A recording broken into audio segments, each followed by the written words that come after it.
What's going on, everyone, and welcome to episode 19 of the Offshore Gamescast. I'm Dave. And I'm Dylan, and we have a big thank you for all of you that have listened. Because if you saw on Twitter, we hit a pretty big milestone, and pretty quickly. Yeah. In our first few months, we hit 250 downloads, which we were pretty happy about. And then it only took like another month, and we doubled that and hit 500 within this last week. So that is awesome. It has us feeling real good. And if you're listening every week and you want this to keep growing, then tell your friends about it.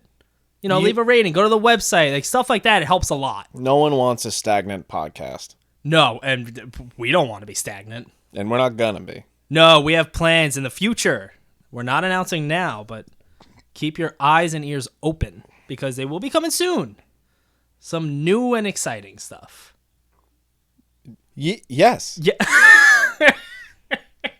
I agree. Speaking of new and exciting stuff, we're going to have a Q&A later. Ooh. The first one we done, I'm questioning, you're answering. All about the Oculus Quest 2. Because I didn't know how to do a review on it. So we're going to do a Q&A. And to be fair, before you even brought that up, I already had in my head, like, I have some questions I actually want to ask him about it. Good. Because he's like, if you listened last week, you know he basically sold me on one. They're great. But I haven't gotten one. It's like, and I still have some questions that need answering. Out of so many purchases that I've made in my life, there's only so many where I was like, man, I really should have gotten that sooner. And having that as like a legitimate thought, I really should have gotten one of these things sooner. Well, we'll get to it. We will. We'll get to it. But first, we got to talk about the games we played, and I started something new, and I am absolutely loving it. Life is Strange: True Colors. Whee! We're on the first episode still, about a few hours in, and oh man, it's really good. So I never played a Life is Strange, so like I don't know what the setups of those ones. I know the first one had like a storm or something. Yeah, there's. I assume each main character has like kind of a different power going on. It's just something like that for the most part. So you're playing Alex in this one. She's a 21-year-old girl who's been living in the foster system like pretty much her whole life. So eventually her brother Gabe, who she hasn't seen or spoken to in like 8 years or something, finds her and is like, "Yeah, you want to come to Colorado and live with me?" To which, of course, she's like, "Yeah, I don't want to be in this foster home anymore." And that's basically how the game starts. You're moving to Haven Springs, Colorado, to go be with your brother. Now, Alex's power is the power of empathy. So she can see when someone is having like a really strong feeling, from what I've gathered, typically a negative one. Those are the easiest. Yeah. So like, let's say someone is really pissed off. Like they just stubbed their toe. I think it has to be a little stronger than that. 2 toes. Maybe 3. They have this red aura around them when they're angry like that. And what fighting stance is Yakuza in that? Is that? So they're in the dragon stance.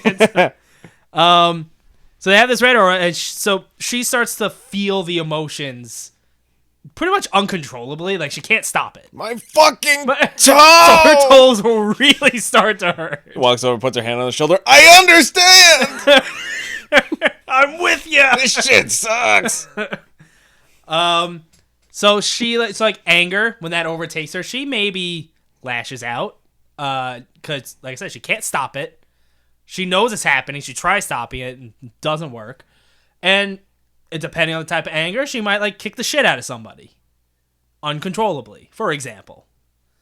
So she's got that going on. But what I'm really loving about this is so this town, Haven Springs, it's a small mining town in Colorado. So it's like, it's one of those small towns, and so it's always on like TV or something. It's just like everyone knows everyone. Everyone's got each other's backs. They're helping each other out. It's like you arrive as like a big deal. Yeah. Like you get there and everyone is already like, "Oh, you must be Alex. I heard all about you. Gabe's been talking about you for weeks."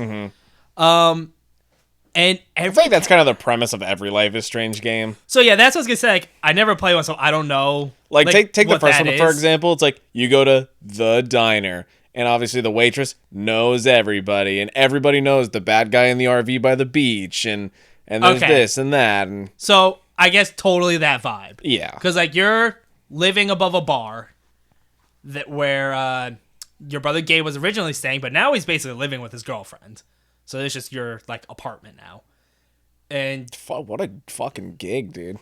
oh, the apartment is fucking sick. It's a big room and has an arcade machine. Hey, how you been? You want an apartment? Basically. So like you can like work at the bar for a little bit. So you do like a whole tour of the town. You're kind of meeting everyone. Mm-hmm. There's a flower shop. There's a record store. There's a weed dispensary, a bar. That's what I've seen so far. I'm sure there's a couple other places. I know the record shop's important.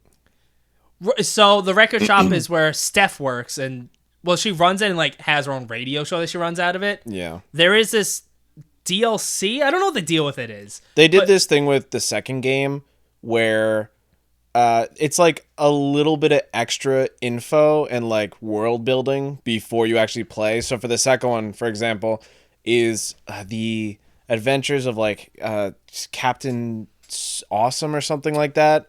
But that wasn't that free or no? That was. Okay. But it's the same idea where there's like you play through like say one episode's length worth of a Life is Strange experience, and you just get like a little bit more context on like another person's perspective who ends up being like a smaller character throughout. So that's what it seems. So this thing I think it's $12, and you play as Steph, who is the girl running the record store. Yeah. So like I don't know if she herself has some kind of powers like that, or if it's just like that. The funny thing was with the Captain Awesome thing for the second one is here's this kid who has these toys and has this like persona of like dressing up, but Right. he has zero powers. okay. So I'd imagine it's the same here then. Yeah, it's more of just like, oh, here's a character that like we really enjoyed, and we're gonna put a little bit more focus on them because we think you'll enjoy them too. To be fair, I've interacted with Steph a couple times, and I'm already like, yeah, when we finish this game, we might just buy that and just check it out. Absolutely. Like the thing I'm loving about this is just like Riley at the flower shop and like her studying, or Steph having a LARPing event in a week or something that you're like, yeah, I'm down to go to that. Yeah. It's like if this game was just like no main story. If this game was just a simulation of these characters I've met so far in this town, and you're just living there and getting to know the people and doing these events and shit with them and working at the different places, I can imagine just sinking hundreds of hours into that. Because I'm like loving this. Like all I want to do is hang out with these people. Like I'm a little on edge as you're talking about it because obviously like I love these games, and I'm like, all right, what is he gonna say? Do I want to hear it? I'm not gonna give any like spoilers, really. I know, but like even for me, I'm like, all right, who the fuck is this? I don't know that name. Who's that? What's it? I haven't played it yet. I haven't had a chance to. I need it. It is like so. Are in the other Life is Strange games?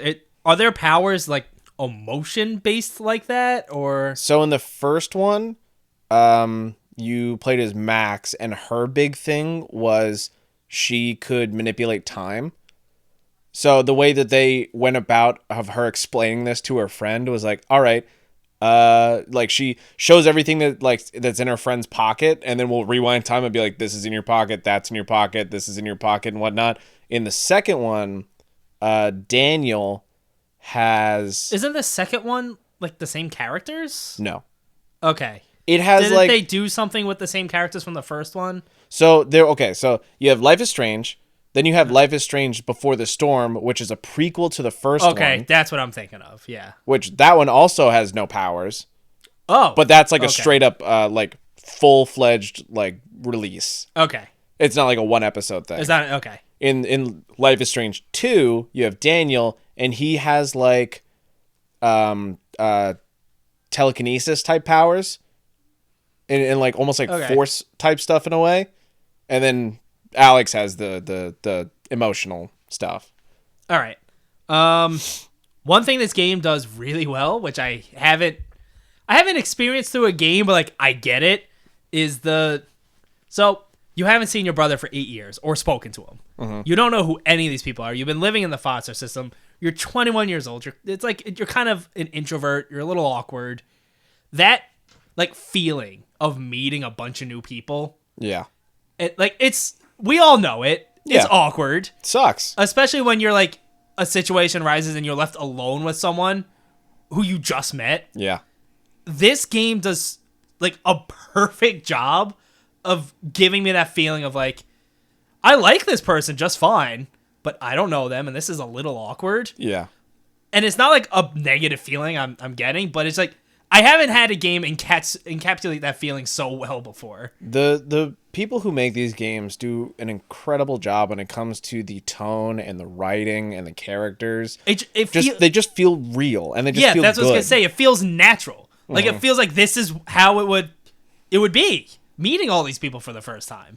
I have not done a single thing in the third one. You gotta play the second one. It is so good. I already planned on like going back into it, but after this, once there's maybe a bit of a lull, like I really want to. Yeah, dude. And once we were talking about Road 96, I'm like, this is just Life is Strange. Life is Strange in its own way, and it's just as good. Like it's just the way that they did Road 96 with like just the characters and the connections. It is just so perfect, like puzzle piece connector. And that's just the way Life is Strange is all the time. And it's same kind of feeling of Road 96, but like I did care about the main plot happening. Yeah. But really I was invested in those characters. I looked at the plot as a side thing. Like, right, yeah, like, I have to worry about that too. I wanted to just like experience those characters more. Yeah. They have these things, I don't know if they were in the other games, they're called Zen moments, where you can this kind of will tie into the visuals, but so, like, for example, when you first get there, you're meeting your brother on a bridge. Mm-hmm. And you get there first. So you're just kind of, like, chilling, waiting. You just kind of lean. It's a very small bridge. It's not like a car bridge. You're just kind of leaning over to the side, and this music starts playing, and the camera just kind of... You can exit at any time once it starts. Yeah. But the camera just starts panning around the town, and just... There's a lot of nature. Mm-hmm. It's kind of like a very out-of-the-way town. So it's just kind of like woods. A lot of like deer and animals are all around. Mm-hmm. And there was another one in the record store where it kind of like cuts around the record store. The visuals and like the music all working together is like I'm playing with my girlfriend, and this is happening. We both like I put the controller down and we both just sit there silently and just like watch it and listen to it. Yeah. Until eventually it starts to loop the scenes it's showing you, and that's when I'm like, okay. But visually, so the characters are like kind of cartoony, stylized. I will say compared to the first one, it's insane. Not only the graphics, but the animations and just the improvements moving from each release to release. Because looking at the first one and looking at 3, it's like night and day. So like that's what I'm getting. Like the characters, like they're a little more stylized. They're like I'm not looking like The Last of Us to be like, oh, those people look real. No. But the environments themselves, like especially in those Zen moments when it's cutting around the town, like around the record store, it looks like really visually appealing. Yeah, which is one of the reasons I'm just sitting there watching it. And obviously I'm not going to go too much of like character spoilers that I've learned. I'm pretty early, but there already have been a couple of character interactions where I'm like,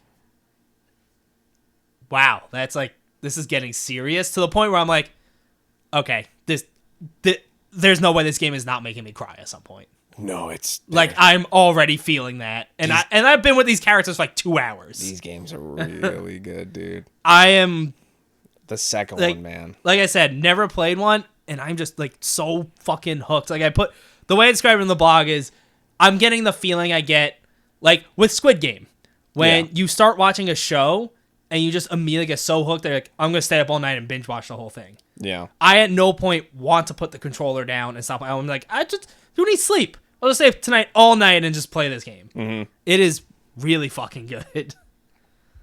That's Life is Strange. True Colors. I want that game so bad. Yeah, it's good. Yeah.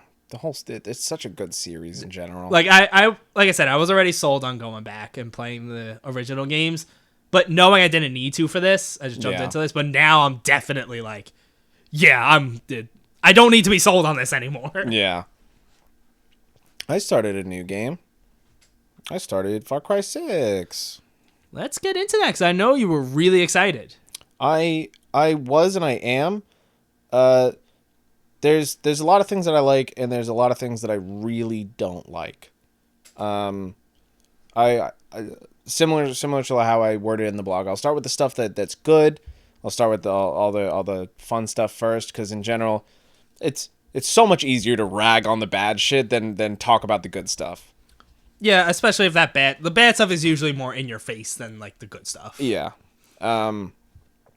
We all know Far Cry is not like the best looking game out there. They have their visual styles, but I will say that like I know they were like pre-rendered cutscenes, I'm sure, but the stuff they were showing, like cutscenes leading up to the game's release, those looked good.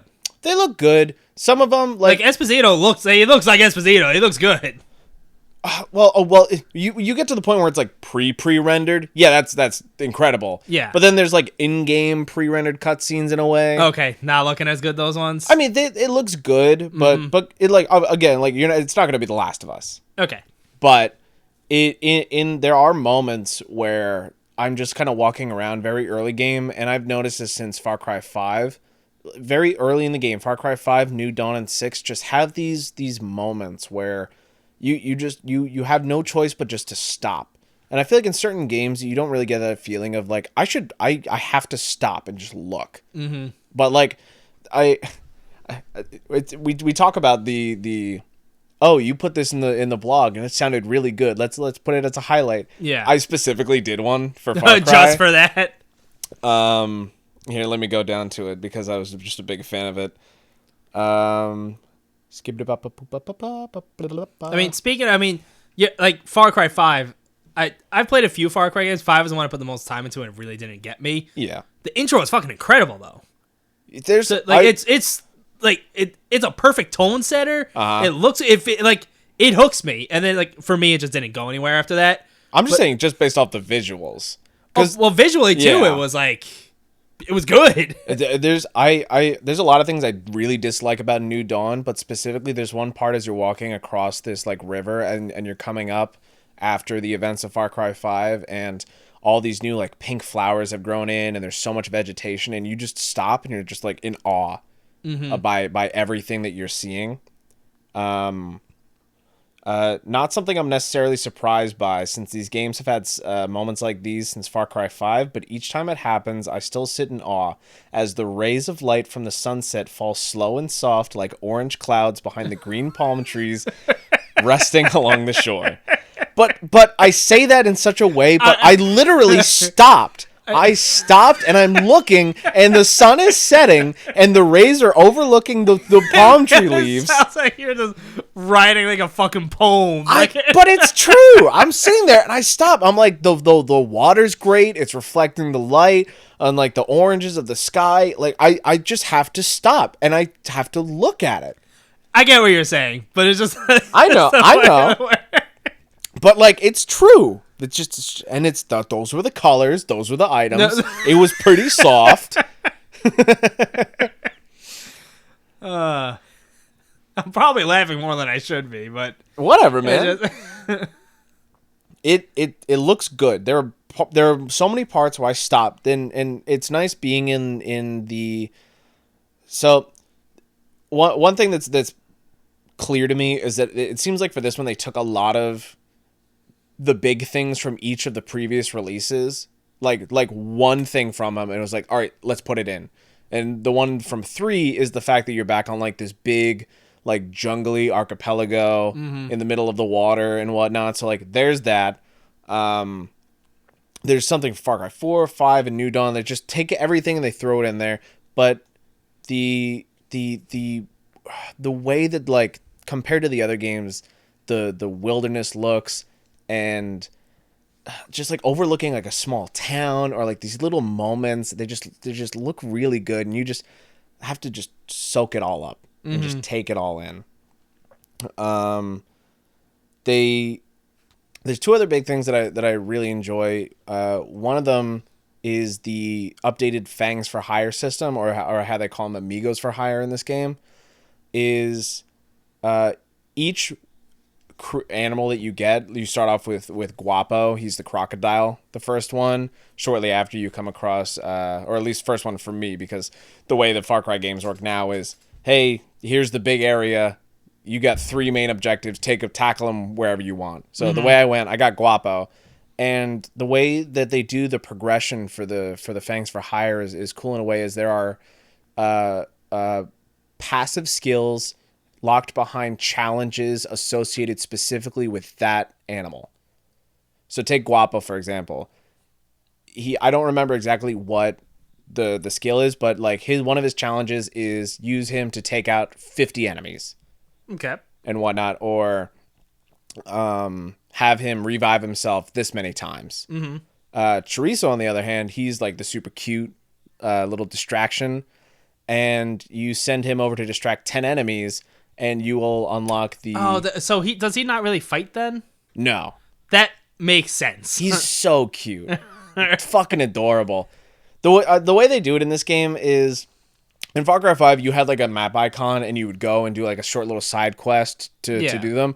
In this, they're part of like the world building, where it was in Far Cry 5, but you come across Guapo, and Guapo's with like the first guy that you meet, and he's like, yep, here he is, and like you kind of hang out with him, and then it's like, all right, here, you take him. With Chorizo, it's like you see him a few times, and before you actually get to have him on your team. So it's like, I'm gonna get you. Yeah. You're gonna be mine. But you use him to distract 10 enemies, and he unlocks the Bloodhound skill, where he will immediately tag any crafting material that's like nearby you. Just instantly tag it, and you could just be like, oh, you don't have to do anything. He just does it. He tags it, and then it's like, oh, I'll go over there and pick it up. Otherwise, you see like a no, little I know. dot. I was saying that you don't have to like activate the skill. That seems handy. There's another one. I don't remember what the challenge is, but he has this ability where if you pet him, he'll give you bonus health regen. Oh, so if you're low on health, you gotta start petting. So you gotta run away. I mean, to be fair, I can't imagine you need a good excuse to be petting that dog. No, they know what they're doing. He's got his little squeaks in his wheels as he's running. His big floppy ears. He's licking you as you go to pet him. It's just the most adorable thing ever. I cannot stand it. The other nice thing is we have an actual protagonist again this time, instead of just a random person who's supposed to be you, the player. We have Danny Rojas. Gender of your choice. Changes nothing but how they look and how they sound in game. Can you like actually customize them, or is it just like, Assassin's Creed Valhalla, where it's like, this is the male, this is the female, like Valhalla. And then can you like unlock cosmetics or like a different hair or no? Not like that. Like okay. you go around there's certain boxes, like there's these crates that you come across, and those will have like a armor piece in them. Okay. So, and that'll change, like you could put something on your head and whatnot, but you can't change like aspects of yourself. Okay. One of the great things that I love about having not only like a real protagonist back is the fact that there's like this, they added small details to these people to make them feel more real and like more of a person. And I didn't realize it at first when I was playing. I was like, what is that? And then it clicked with me, is that I had a song playing on the radio in the car, and Danny was singing along with it. Oh, that's cool. I thought it was really cool. And like you stop the car and like you kind of hear her like trail off and like, or stop singing and whatnot. Like it's just... Will that happen with just like randomly with songs when you're driving? Yeah, like it's not every song, but every once in a while I'll hear her singing along with it. I'm that's like, cool. That's just nice. That's cool. I like that. Yeah, the rest of it's going to be bad now. All right, let's get to the bad stuff. This I won't have as many memory problems because I just can't stop thinking about how mad this shit makes me. All right, we all know what Far Cry is. Far Cry is a first-person shooter, open-world game that gives the player exactly all the tools they need to do whatever they want to do. You want to run in stealthy? You can. You want to go guns blazing? You can. You want to go... That's pretty much it. It's pretty much it. Yeah, that's it. But, like, you can go down and you could do the things that you want, like how you want to do it. I want to take this boat. I want to drive it up here. I want to do this and do that, blah, blah, blah, blah, blah. It's Far Cry. It's Far Cry. they add a whole bunch of new stuff into Far Cry 6, which is good, but the way that they implement it is in a way like if you're on the fence, it's kind of tilting you towards the way they want you to play. They add in all this stuff and they're like, all right, you're going to use it. Instead of like, all right, here's this, use it if you want. There's less of an option and more of like, all right, you're going to play this way. So would you say that like how far into this are you? Is this like still tutorial area? So so the way the game starts out is you start off on the mainland. Mm-hmm. You go through like a first mission, and that puts you on like your starting island. Think of Assassin's Creed Odyssey, where you start on Kefalonia. You start on this one small island with two different districts or whatever you call them. And after that, you move to a smaller island closer to the mainland. That's like your HQ. And then from there are there's three big sections on the mainland, and then there's one big town that's its own section. That's like the dictator town, Esperanza. Mm-hmm. And there's like each big section has its own big thing to do, but you can tackle that in whatever order you want. So I went from the first island, did what I could there, went to the HQ, and then there's not really much to do there besides you establish your base. And I moved over, and I've done I'm in 2 sections on that first area, so super early still, but enough to know that there's problems. That's why so do you think this is just because you're still kind of on, if you will, tutorial island, why they're kind of like, why you're being forced to do things a certain way, and then it'll open up? Maybe to a point, but when it comes to this one aspect I'm thinking of, no, not at all. It fucking sucks. All right, go ahead. So I'm at where I'm at, and they have all this new stuff that they added into the game, and some of it's cool. They have the new like Supremo backpacks that are these basically these big backpacks that in some way or another are filled with some kind of gunpowder and are just begging you to blow everything up in sight. Sure.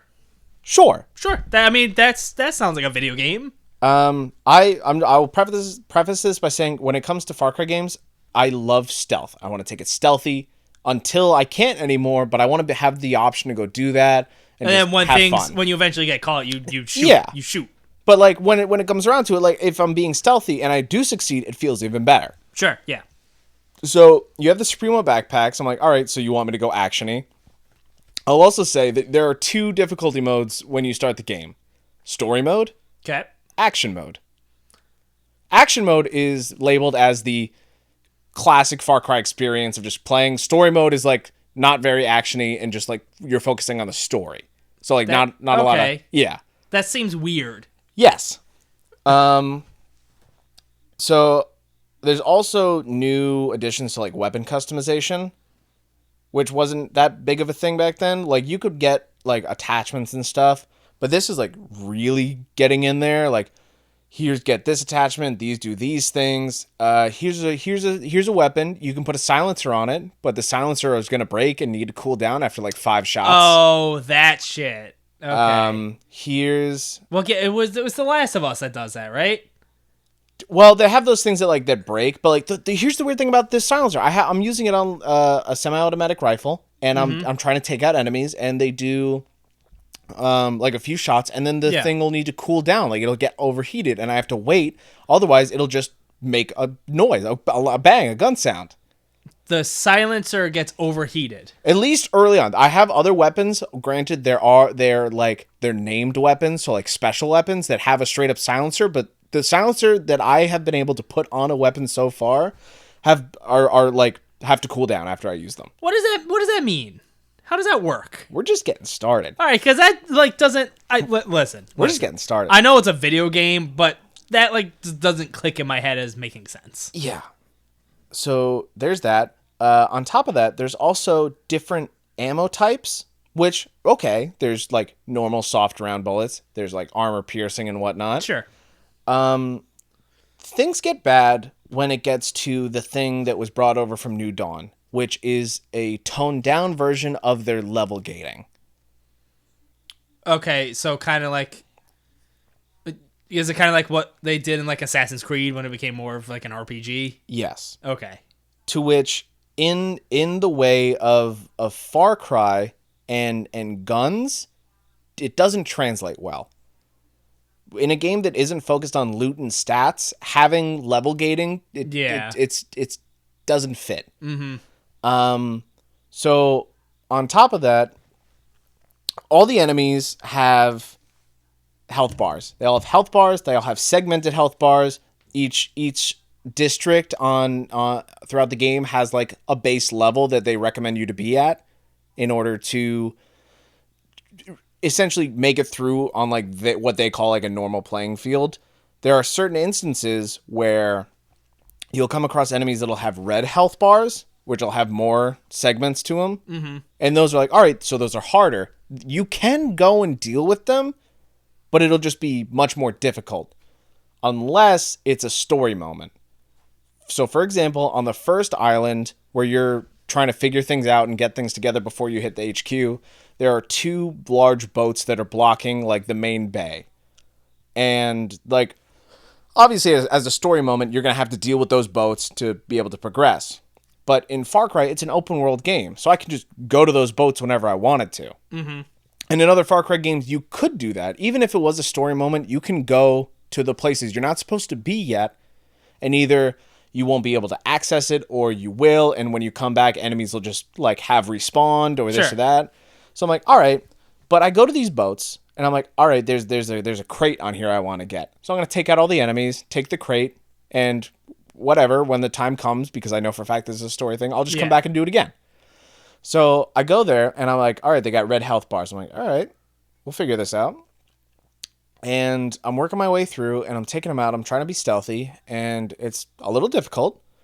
And I'm like, man, this is kind of taking a while. And I'm not really sure what's going on. And I keep dying. And I'm like, all right, I got this. I'll try it again this time. So I come back. I'm taking them out. I get found. I'm like, there's a lot of these guys. What's going on here? And I said, all right, I'm fucking done. I give up. And I went. I left. I did the story thing. Did that. Moved on.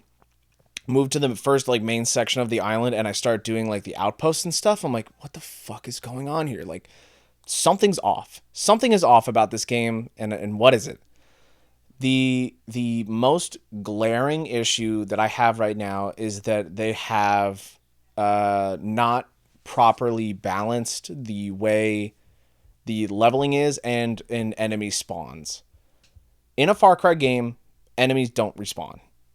They don't. You go to an outpost, there's a set amount of enemies, they're placed in their specific locations. You take them out however you take them out. If you fuck up, they call the reinforcements on the alarm. That makes sense. It does. Because if you go to a building with people, there people are not just going to start growing out of the ground. No. There's people there, and that's just who's there. So, if you want to take a stealthy approach, like you would in any Far Cry game, take out all the enemies, plan your route, you have to be fast. You have to be fast and efficient. Because if you're not, the enemies that you have just taken out on the first half of the map will have respawned by the time you get to the second half. That's annoying though, because a lot of playing stealthy is being patient. Yep. And waiting for that right moment to pull off the move that you know you want to pull off in your head. Yeah. But you have to like, all right, no, I have to wait for the right time for these enemies to be lined up in a way, and then I can go do my thing. Mm-hmm. I don't even think that there's like an option to. There's baseballs, but I don't think it does as well of a job as like using a rock as a distraction. Like that was like the big thing. Like, oh, I'm gonna bring this enemy over here. Stealth, they don't want you to fucking stealth in this game. Yeah, that's what it sounds. They don't want you to stealth at all. It sounds like they want you to go guns a-blazing. They do, and I don't. I don't want to fucking do that. They put respawning enemies in the game, which fucking suck. When I go to that ship and I kept trying to take out those people, they just kept respawning. And I got to a point where I was like, I know I can't do this. I can't. I should be able to, and they should just fully respawn in total when I come back, but they're not. They just keep coming.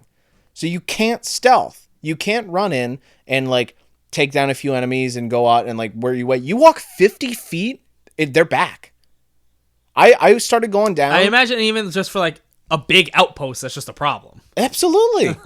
I'm wondering to myself because like there's this thing that happens when you finish an outpost where it's like it slows down. Maybe you get like a little fireworks on screen. It's like you did it. You took out everybody. And I'm walking around this one area by the beach, and I'm going up and down. It just so happens to be like an airstrip as well. I'm going up and down here, and I'm like, what the fuck is going on? Like, what's happening? And there are snipers along the coastline that are back. I fucking shot them in the head. I have visual sight, and they're back. They just respawn. I'm like, what the fuck are you doing? I can't. Yeah, that's annoying. It sucks. It's the only issue that I've really seen like numerous articles talking about it, because the changes that have been made to the core gameplay loop of this new Far Cry is just, it ruins it. It sucks. It's not the same game. And like I say in the blog, if you're going to have something like that and like make it the main focus of a preset series, don't. Put it in either a new IP or save it for something like New Dawn that's like a side project. Don't make Yakuza turn-based. That's what I was going to say. It's just the Yakuza discussion where basically like it makes no sense to me why you would take like a mainline release that you know is like the thing that people are going to buy compared to others. I would say especially if you're not like Far Cry, as far as I know, this one coming out was like it's another Far Cry. Yeah. They're not doing like the Breath of the Wild thing where they're completely changing it. If they're completely changing everything, I could see it being more of like okay, we're just like Far Cry's changing, it's going to be a whole new thing now. Like just changing that part seems weird. That's the weird thing, is because everything that makes it a Far Cry game is still there, except they've tweaked like 8 different things. They haven't changed. They've tweaked it in bad ways. So like there's that. Like I wouldn't say this is necessarily a bad thing. It's not what I'm used to.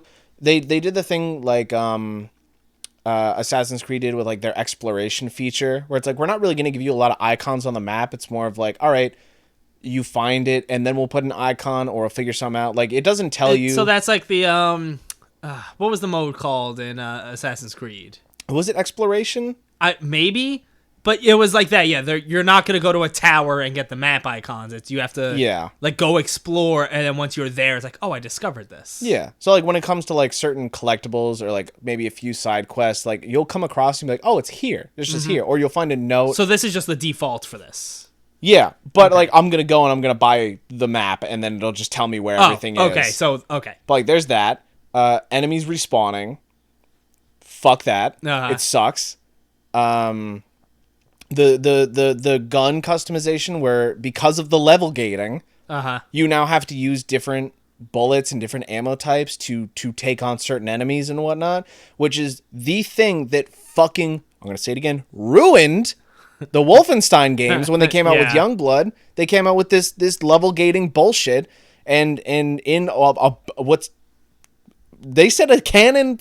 I don't count that game as canon. What, Youngblood? That game is not canon to me. Yeah, it really... I didn't play it, but like I've watched like the ending and like I know what the game's about. Yeah. It kind of like what is Wolfenstein 3? Hopefully, what is it? Like hopefully something that works in the canon of the other games and not Youngblood. Well, it basically means that I guess spoiler alert for, I mean, it's been out for long enough at this point. Spoiler for anyone but me, because I don't count it as canon. Yeah, like, wouldn't it mean in Wolfenstein 3 you play it knowing you're gonna lose? Because... like, you don't win? Yeah. Because when your kids are all grown up, they're still fighting Nazis? And, like, it's still, like, they have taken over? Which just sucks, because I really like those first 2 Wolfenstein games. Mm-hmm. And, like, going in and playing a new one, it's just like, well, I'm gonna lose, I guess. After such a bad taste that steaming pile of diarrhea that fucking Youngblood was. Anyway, that's an argument for another day. That's a different discussion. But that stuff's back. I can't go and get the feeling that I can just run in with a nice silenced pistol and just have like a good time. They've made it so tactical if you want to be stealthy in a way that's just not fun. I say that there's Far Cry had such a wonderful balance and blend of arcadey gameplay with some like realistic aspects to it that just worked so well. It's like, yeah, I could like have a wingsuit and like jump down and like land on a dude and take him out, and then I can also just kind of like sneak up behind him and like pop him in the head once and then just move on, but then someone will find his body. Like there's a blend of like the both that works well, and it's like, okay, what if we made the stealth gameplay overtly tactical and like ridiculous and like not fun, and then we took the action and like turned it up to 11 and was like, all right, this is the way you should be playing because we put the effort into this. It seems to me, the vibe I'm getting here is that they wanted to change some things up to make it so it's like, oh, this isn't the typical Ubisoft recycling the same game. But they also didn't want to change too much for the original fans. And it seems like they landed in the bad spot. I don't know what the general census... I have an idea. I don't know what the general census behind New Dawn's thing was, but when I played New Dawn, I said, this level shit sucks. It shouldn't be in the game. Mm. And then I remember that they said, like, yeah, we did a better job with that. And I'm thinking to myself, what do you mean did a better job? Is it still there? Like, just get rid of it. Uh-huh. It's not Far Cry. It's garbage.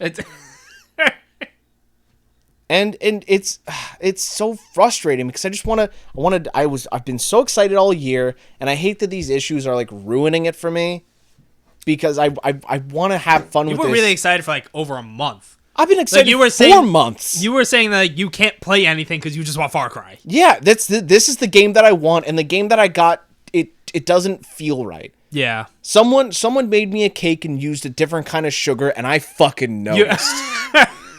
And I just gotta spin it up a little bit, you know? and like there's obviously new releases have their issues, but like there's issues with like stuttering in the frame rates and cutscenes. It's ripping me out of that. The audio isn't mixing up because the screen's tearing and whatnot. I find though, so I really bounce back and forth on those issues. I find if I'm really enjoying a game and it has some of those issues, I can very easily overlook it. Yeah. But if there's a lot of stuff that's really like making me not into a game as much, that stuff becomes even more obvious to me because it's like, well, it's stuttering now. What the fuck? That's me, and I hate it. I'm supposed to sit here and praise how much I'm loving Far Cry. Yeah, and the issues are just so. And honestly, blatant. before today, I thought that's what this was gonna be. Yeah, I thought so. I thought it would. I know I just got the Quest, but I thought I'd be putting so much more time into Far Cry, and that would just consume me, and I'd be up all night long, and I just kind of play a little bit more, and I'm just like, all right, maybe I'll have more fun today. There's still so much left to the game, and I know that there's things that I'm like super hyped about that I haven't even done yet. Like there's that one flying vehicle that I know I would have fun with, I just haven't gotten to. But I think about like the whole game is combat. That's just what it is. And if you took my favorite part of the combat and like you stomped on it, that hurts. I'm not having fun anymore. You're not having fun anymore? No. And now I have to play like Big Bang Boom and like use my fucking explosives, and I didn't have a lot of like explosive stuff towards the beginning, and I came across this part and I guess I just wasn't fast enough, and there was someone already in a tank at the spot. And I didn't do anything fast enough, and when I got alerted, someone else got into the other tank. So now I got 2 tanks on me, uh-huh. and I'm using my backpack, and it takes so long to cool down. And the way you make it cool down is to get more kills. So I'm waiting for reinforcements to show up to get more kills, and I'm just patiently waiting to use my backpack because I have nothing on me that's gonna do dick to this tank. Mm-hmm. And I'm just getting mad, and I'm just waiting. I'm sitting. The more kills you get, the happier backpack gets. Yeah. The more ready it gets to fire. And it's logic. And then backpack explodes. And then backpack needs to be cheered up again with death. Yeah. I hope that I just keep playing and there's more things that excite me, because there's too many things that are pissing me off. All right, well, let's move on. Yeah. I didn't even talk about everything. I can't even think straight. I'm just pissed. Just seeing red? No, even though the game has a lot of red in it. I finished Deathloop. Oh, you finished it? I beat it. Yeah,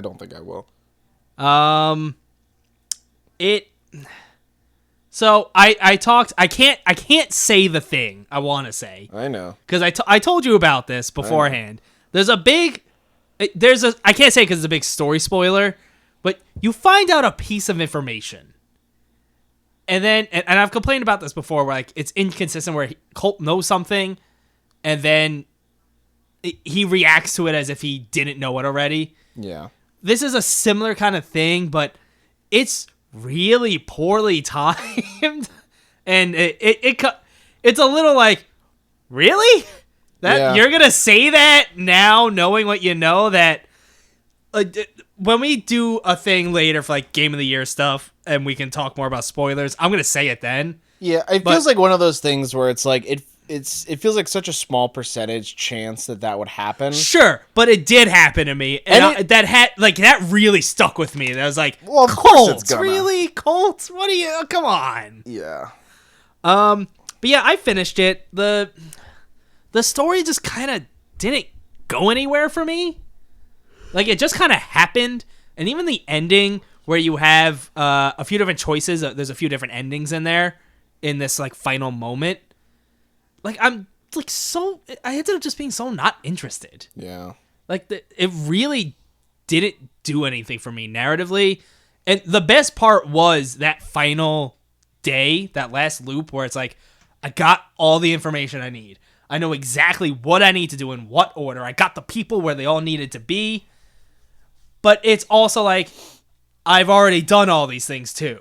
So like now I'm just times. doing them in the specific order at the right time of day that they need to be in. Yeah. And it gets where I was just like sprinting through everything. I'm just running by enemies. Like, I don't care. Yeah. I just want to go sabotage this thing over here. I want to go do this other. Because like I did it already. I've been in and out of these maps so many times. I'm just like, ugh. IGN has those videos where it's like, devs react to speedrun of their game.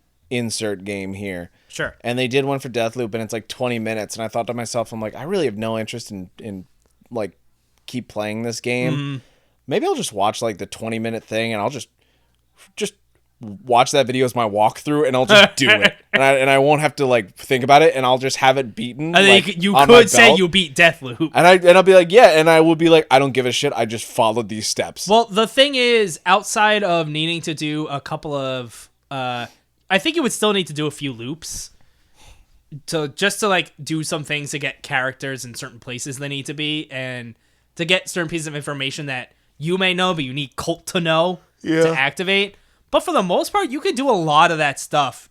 Like that first one, but just do it. If the if game you can know, be beaten in 20 minutes. Yeah, well, speedrunners are crazy though. Yeah. So that was it. It's just a quick update on that.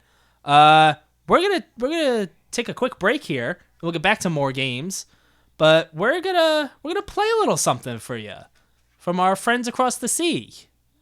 Those grumpy gamers. Wonderful people. Set They're of guys. British podcast, Grumpy Gamers. We're all right. Well, we have a bone to pick with them. Yeah, because you see, there are three guys: Eddie, Ben, Pete. Seem like lovely people. Oh, of course. And we thought, all right, there's two of us, there's three of them. We could probably take them in a fist fight. Okay. If necessary. We don't want to. If necessary, them. There's a better chance for a 2-on-3 than. But now they bring on Kirk. Now they bring on Kirk, and I don't feel comfortable anymore. He was like kind of a part-timer. Now he's a full-timer. He's gonna beat the shit out of me. We're done. We have no chance. We can't do 2-on-4. Yeah, they're another gaming podcast over in Britain. They cover a lot of different stuff than us. So like they just recently went to EGX. It's kind of a think of a PAX. Think of a PAX here. It's like the British version of that. Yeah, I want to do that. I'm jealous. Yeah, I'm super jealous. I wish I was at EGX. They got they also they have Metroid Dread and the Switch OLED. Yeah, I was listening to them talk about the Switch OLED, and like I don't want to spend the money on it because I have a Switch that works fine. Yeah. But I also hear them talking about, like, he was saying when he was setting it up, he had them side by side, and just how much better the OLED looked compared to the old one. I'm like, I kind of want one. Well, I was jealous because I saw on Twitter, it's like, yeah, I saw them post about EGX, and then they were like, yeah, on the way back, we just played Metroid on the Switch. And I'm just like, what the just sounds like a great fucking time over here, bragging. We got to go to Britain. See, it's the only solution. I mean, have you seen the Switch and the OLED, like, side by side in those pictures? Not side by side. I've seen just pictures of the OLED, and, like, it looks, like, bigger. Yeah. In a good way. Like, I've seen comparison pictures. It looks incredible comparatively. Mm-hmm. I play my Switch mostly in handheld mode, too. Like, Yeah. I never play on the TV. So, like, listening to them talk about it was kind of selling me on it more. We're not talking about Metroid Dread over here. No. Because neither of us have particularly huge interest in that game. But if there was one to play, I might try it, even though I hear it's frustrating. So they're talking about a lot of different stuff. Every Wednesday for them. So you can kind of Wednesday night Listen to them first. first. Listen to Grumpy Gamers first, and then get ready for the Offshore Gamescast the next day. It's a good 1-2 punch combo. Exactly. Next week is their 1-year anniversary video, episode 52.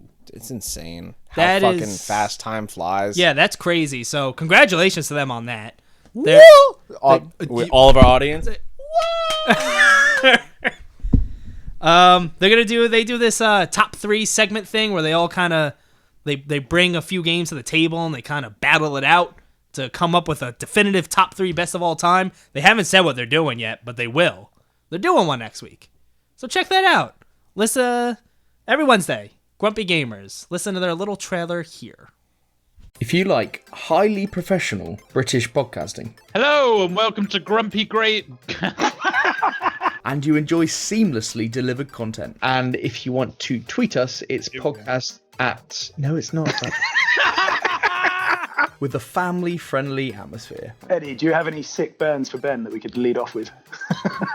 Okay. Pete, you're a... Start again. Then join us, the Grumpy Gamers, every Wednesday to talk about video games wherever you download your podcasts. All right, what's next? My next one? You're next. I'm My next. I beat the climb. Oh yeah, you beat it. I did. Did you do all the boulder challenges? Oh, well. So, all I had to do left from last time, I had the 2 hard courses for Canyon and Alps, and then there was the whatever boulder challenges. I did both the hard ones, and they were surprisingly faster than I expected. Like, I think I crushed them in probably less than 25 minutes, which I was just like, all right. And they definitely threw everything they had at you. You weren't just going from regular handholds to oh, here's an advanced one, or here's a dirty one. It's you're on an advanced hold, you're reaching for a breakable one, and right up here is another hold, and there's a dirty one. You're going through a lot. Mm-hmm. And I thought that was all fun, and I think the worst part of it was that both of those courses were at night. And since this game originally came out in 2016, it's not the best visually, especially in draw distance. So when we talked about how some of it it can get blurry at points. Mm-hmm. It at nighttime, all I'm looking at is just this stale ass color of the rock in front of me, and I can't really see too much. The only light that I'm getting is from the moon and the distant towns. Yeah, as a climber, you should have some kind of headlamp or something. Honestly, that would have been pretty good. That seems like it would have been helpful. I mean, you have the headset on, they would just pretend that you have a thing up there. It would have been perfect. But I'm playing through. I'm I kind of just didn't give a shit by the end. I thought the first half of the game was much more engaging and entertaining, and I just kept on with it because it was a nice little workout, but disguised as a fun little game. Sure, yeah. So that was just kind of that, and they give you these little congratulatory things when you reach the top, and some can be exciting, maybe a whole bunch of skydivers will just come down and go right by you, or a Blue Angel style jets will come over with vapor trails and just whoosh, and That's cool. It is cool. And the last, especially in the context of you're in VR, so it's you're seeing that shit right there. Yeah, and these are both in broad daylight, and I get it the last one, Alps, I finished it completely into dark, and I get a few slightly lit up hot air balloons slowly moving in the distance, and I'm just okay. This is the last course of the game, and I'm just kind of looking over some hot air balloons and some light in the Nothing distance. screams excitement Yeah. Like a few hot air balloons slowly traversing the sky. Cool. All right. What a way to end it. So I did that, and I moved on to the boulder challenges, and I think I had the first 2 boulder challenges done from Bay, and I moved on over to Canyon, and I don't remember if I mentioned this last time, but I was having some issues. Yes. I was drenched in sweat. I'm just like, I can't do this, whatnot. I must have put in like 15 something attempts. I beat Alps and I beat like all the main courses, and I'm like, all right, let's try it again. I still couldn't do it. I was getting mad, and I was getting real frustrated, and I don't know what the issue is. I can get to the point where I get stuck at like so fast now, and then I get there and I'm just like, all right, what can I do differently? I've tried so many things. I've tried like throwing myself jumping. I've tried using the jump button to jump. I've tried different things. Did you try using your carabiner? I didn't have one. That is the problem, clearly. Well, there's no, you can't chalk your hands. There's no saved points. You just got to get to where you're going, and it's hard. And it's hard, and it pissed me off. And it got to a point where I was like, all right, I give up. I can't do it. And since I know I'm not going to 100% this game, just skip the other ones. Move on. And especially with how I didn't really care about the second half compared to the first. I was like, all right, whatever. Now I can just give myself a little time to relax, let those muscles calm down, and then just gear up for the second one whenever I get the chance. So are you like, even after the way this ended, are you still like, I want to play the second one? Oh, of course. Okay. There's like the set pieces and just the locations of the second one excite me so much more. Like, you're hanging off a swinging ladder off a skyscraper. Like, that sounds so cool. Let me do that. Don't show me hot air balloons after I've been sweating for half an hour trying to climb this fucking mountain. But I will say I'd give it like a 7. Okay. Not bad. Had fun. 7's is good. That 7's good. I think it would have been an 8 if it would have been a little bit more entertaining and like satisfying towards the end. Mm-hmm.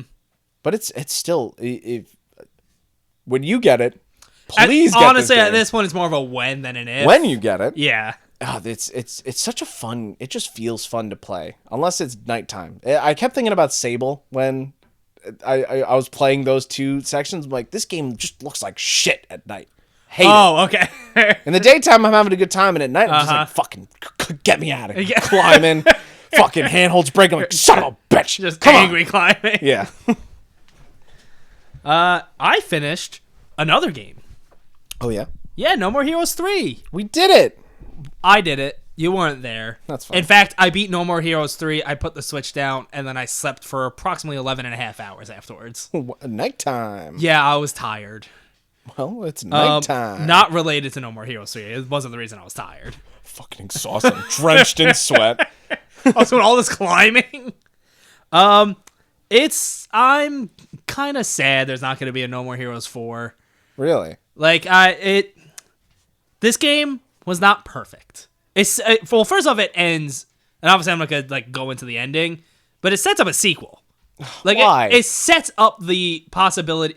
Well, the way it was happening was like, okay, yeah, we'll see how it does. Maybe we'll get a sequel. Then the game comes out, and he's just like, yeah, that's it for Travis Touchdown's journey. He's done.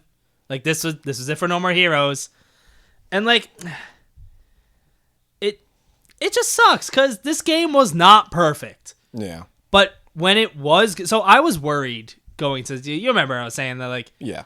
I don't know how much of my enjoyment of No More Heroes is purely nostalgia driven, because I played those games when I was much younger. It was kind of a novel thing to be playing a Wii game, and it starts off with this dude cutting off a guy's head and blood's going everywhere, and it calls him a fuckhead. Yeah. Like, especially that era of Nintendo, it was like, whoa. So, like, I was worried that a lot of that wasn't going to age well. And the stuff that works for me, like, it really still works. Okay. And I know I've said this before, but a lot of it is like, well, first off, the bosses all end up having a very unique kind of gimmick to them. Like, at one point, you're going through an abandoned school first-person mode with a flashlight, and it's like one of those horror games. Okay. Like, that's how out there some of these boss fights get. I know about one boss fight. Which one? The Smash Bros. One. Oh, okay. Well, There was an article about this one. okay. As long as it's, I mean, that's like the very end of the game. Yeah, I had a feeling, but apparently there was like they went and talked about who is it, Sakurai? He's the Smash guy. Oh, sure. Yeah. They were like, yeah. hey- I thought you were going to say no. I was like, no, it's Suda51. No, and they were like, hey, can we do this? And they were like, yeah, sure. Yeah, it is like there's a lot of stuff like that. Uh-huh. And it's cool. Like a lot of it works. It doesn't feel forced. When it happens, I'm actually like, all right, this is kind of cool. I'm digging this. Uh-huh. And when when Travis is like talking shit back and forth with these bosses, it is straight up. I feel like I am watching wrestling. You love Like your those wrestling. it feels like they're cutting wrestling promos back and forth, and it's totally intentional because like Travis is a wrestling fan. He's doing wrestling moves half the time. Like it's intentional. Yeah. Too much.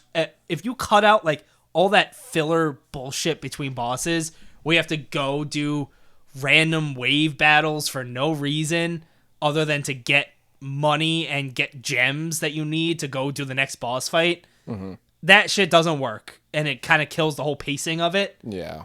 And I will say, apparently, I was making it hard on myself for no reason. I don't remember the game ever telling me this.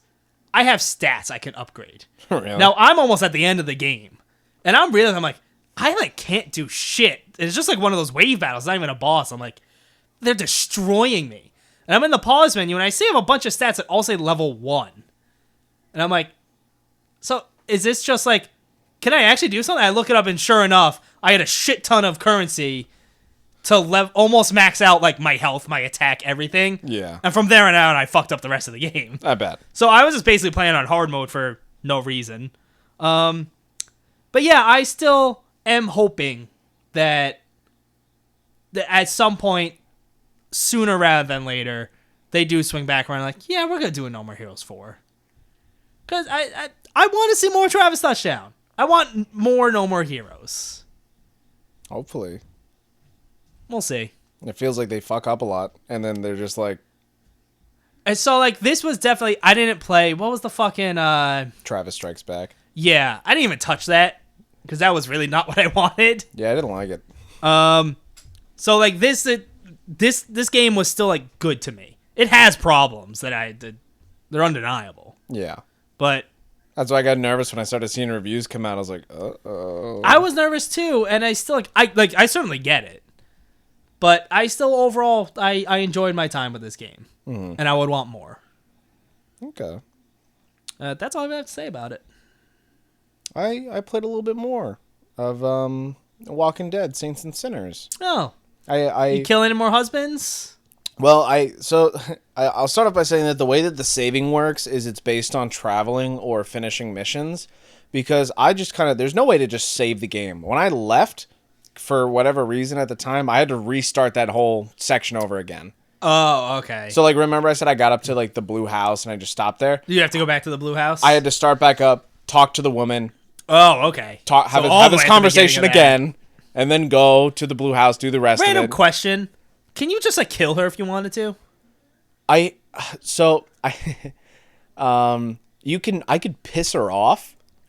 I'll just, if I were to, like, take my hands and just put them a little too close to her face, she'll just be like, what? Huh? What are you doing? Or, like, I could slap her on the side of the head and she won't talk to me for a second. She'll be real pissed. Or I could take out my gun and do it. I could also take out my gun and just shoot myself. Does it kill yourself? Yes. That's cool. Yeah. And okay. In the video game, please do not do please do not. Clarify, that's not cool. It's just cool that it can happen in a VR game like that. Yes. So, it was kind of funny too, because in the tutorial I picked up the gun and I did that, and my buddy's like, you know it's gonna do that. And I'm like, I gotta see it. And it did. I'm like, now I gotta run through the entire beginning of the tutorial again. It's funny that you mentioned that, because I can piss her off. Like, I could do stuff and, like, pull out my weapon and annoy her. But in the tutorial, by the end of it, you're, like, in this warehouse, like, as you're going through, like, you have the zombies that have no limbs and with the bag. Yeah. You're going through other stuff. And at the end of it, there's, like, this door that's, like, kind of slide open to the side, and some random person comes around and they're like, all right, are you ready to, like, move on? And I walked up and I stabbed him. And it worked? And he died. and another random person walked out from the back and was like, "All right, are you ready to go?" And I'm like, "Huh?" Wait, so they just You could replaced just them? keep killing him. I could go. He could come out. I could shoot him in the head, and someone else would be like, "Okay, are you ready to go?" And I'm just like, "Yeah, I'm ready." I've killed you enough times. I'm good now. They're random NPCs. So I'm like, this is a different person coming out. Like, pop. You're just a mass murderer. The things that are the most fun in VR are just fucking with shit. When I played Skyrim VR for the first time, I made it up to Riverwood, and I came across the chickens walking around, and I just crouched down and I started punching them. And the town got mad, and I started punching the town people and whatnot, and I reloaded my save, and I went over, and I started punching the chicken in a way I hadn't already punched him. You see, now, I don't know what this says about humanity, but I've played some Skyrim VR. You let me borrow it, actually. Okay. I played some Skyrim VR, and the first thing I did when I kill somebody is, like, look at their dead body, just start, like, mutilating it. Just, like, stabbing it, cutting it. When we're in the mentality that we know what's a video game, we're going to fuck around. Well, I will say, I have the vivid memory of giving it to my little brother to try, Skyrim, and I have the memory of just him in VR over at dead body, just swinging. Yeah. You're like, what happens now if I do this? It's just, that seems like, I don't know why that's like our instinct to just go right to like, what's the most fucked up thing I can do? I will say, I have come across my favorite... I've come across my favorite way to stab a zombie. Okay. Oh, okay. So you can grab their heads. My favorite way is you grab their head and you shove it right under their chin. Oh, so that, I mean, that's totally a thing they do in the show. So I know, but like, it's the most satisfying feeling. I can see that. I've stabbed him in the eye. I've stabbed him in the side of the head. I've stabbed him in like the cheek going up, but like just straight up under the chin.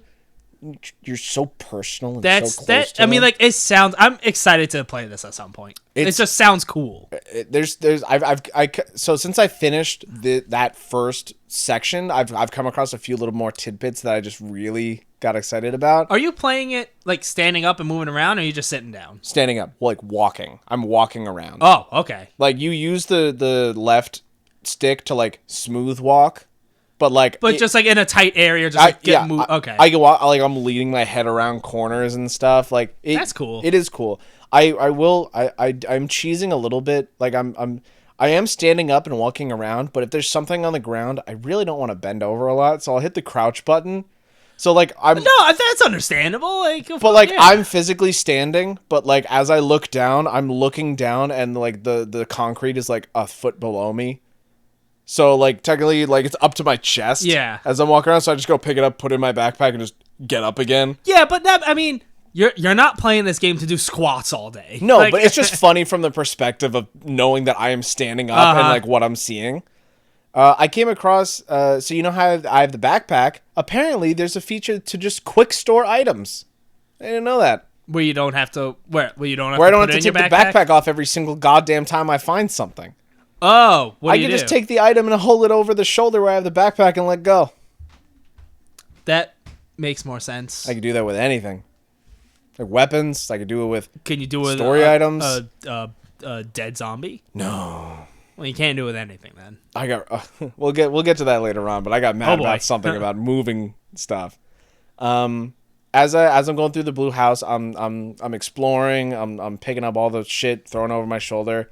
And I go up the stairs and I find the husband. Of course, it's like a little...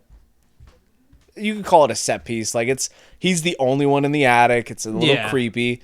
I take him out. There's actually a shotgun up there. I come across my first double-barrel shotgun. And the cool thing about that is I was right. You can take, like, primary weapons and store them over your other shoulder. Mm-hmm. But you take the shotgun and, like, as you're holding it in your one hand is, like, dipping a bit. Because it's heavy. Okay. So I have to take my other hand and like hold it up. That's cool. On that. Yeah. It's not like your hand snaps to it and you're just doing it. Like you have to like hold it and like help lift it up. Yeah. And along with the physics, the way you would reload a shotgun if it was in your one hand, you just kind of and like click it back. Like you use the motion of whipping your hand back to click it. It's the same thing with the revolver. You can open up the chamber and then just like whip your hand to the side and like close it. It just feels good. And I wrote in the thing, I said, it's just neat. Like, it just feels neat. Mm-hmm. It's nice. Probably the best thing to come out of The Walking Dead in quite a while. Yeah, honestly, I've played some Walking Dead games and they're just bad. And I don't know why they let them be so bad. Because they just sell that it sells based on the name. Yeah, it was. Remember the one by Sunbreeze, the Payday people, Starbreeze. I remember it happening. I didn't play it. Well, that's because it didn't really happen. It came out for PC, and then they canceled any other release for it, and then made it so you couldn't buy it. This was the really broken one, right? Yeah. Yeah, I remember they. Yeah. Yes. Yeah. Yeah. This one's good. This one's good so far. I'm having fun with it. But I deal with the husband. I take him out, and I'm tasked with bringing back the ring that he's wearing, and he also has a note. And I get the note just fine, and I have to get the ring off of him. And it's not, like, on him, but it just so happened to be under him. And I can't, like, grab his leg. How did it get under him? It just happened, man. It fell off, and it just happened. He fell on top of it. Okay. And I can't, like, I can't grab any part of his body but his head. So I'm grabbing this man's head. So, I'm taking my hand and trying to, like, fit it through his body parts to try to see if I could find it. I don't see it anywhere. I'm like, it's here. I have to get it. So I'm thinking about this poor woman who just tasked me with going and, like, ending the suffering of her zombified husband. And I'm like, where the fuck's this ring? I'm grabbing by the head and I'm, like, dragging him across the floor. And I'm like, there it is. She sees you through the window, just dragging his body around by the head. I felt bad. I just kind of dropped it. And I hear the thud. And I'm like, oh, man. I got the ring, though. And I put the ring in my backpack. And I go back to her and I give her the ring. And she was all happy. And I told her some context. And she didn't like that. Why would you tell her context? It seemed to you play the game and you tell me. Like, but what was the context? Yeah, I dragged him around by the head and then plopped him on the ground. Not that context. He did things. Not like, hey, I fucked him up. Dude. Yeah. Well, you see. I said I found something else too. I found the ring and something else, so I wanted to give her, like, context as to, like. Okay, no, I thought you meant closure. How about has closure? Okay, yeah, I thought you meant like, yeah, I went in there, I grabbed a shotgun, I really I found the shotgun. It was dope. I tried reloading it a few times. It felt neat. I had a great time killing him. I banged his head into the ground a little bit. But I just couldn't find that. I could. For some reason, does this happen to you? I could only move him by his head. I was dragging him around all over the place by his head. I couldn't pick any other part of his body up for some reason.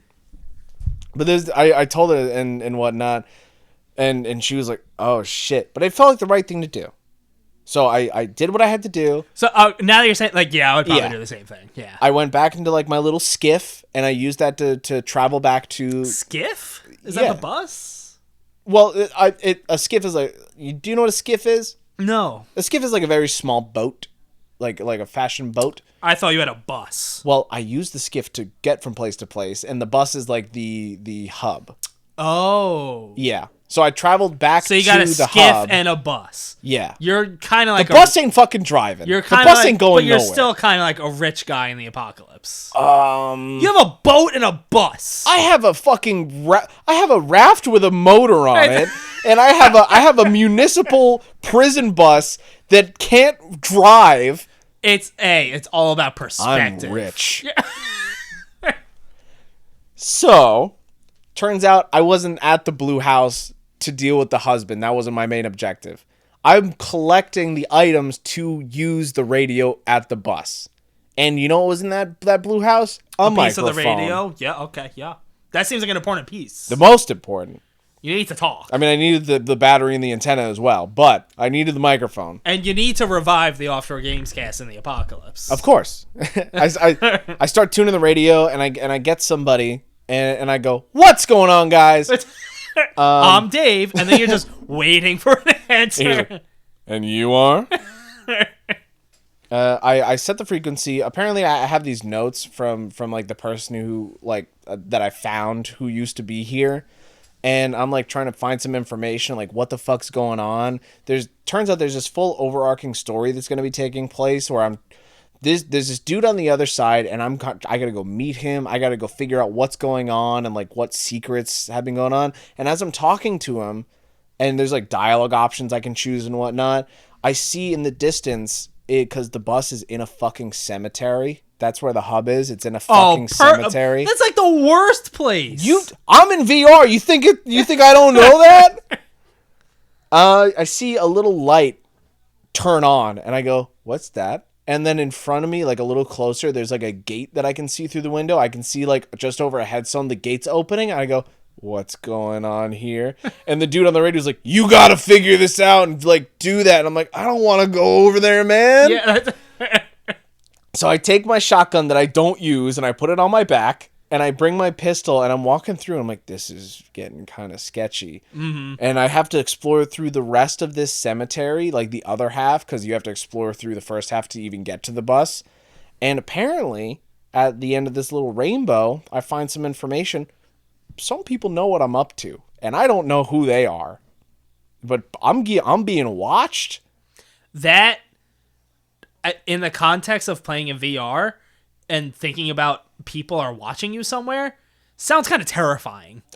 It's frustrating that the Quest only runs on like a 2.5 hours of battery. That unless I like were to attach like a battery bank to like in my pocket with a wire going up, like I can only really go for like a one location or like one mission at a time. Because I can only imagine just spending like 8 hours playing this game.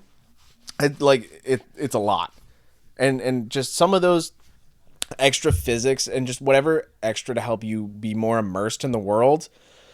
And now there's people watching me, and I'm talking to the radio, and then once that's done, I just go and drink my flask, and I pass out for day 3, and I just continue on. Turns out, on that day 2 to day 3, it said, I think it said like items less and like zombies angrier or zombies more aggressive, and I was like, what do you mean? What did you do? I just lived another day. Well, whatever you did, it pissed them off. Apparently, because now there might be less resources wherever I go and angrier zombies, and I don't know how to feel about that. Them off. I must have ran through the section where I'm going to deal with the husband like a few times before I fully did it because I kept dying.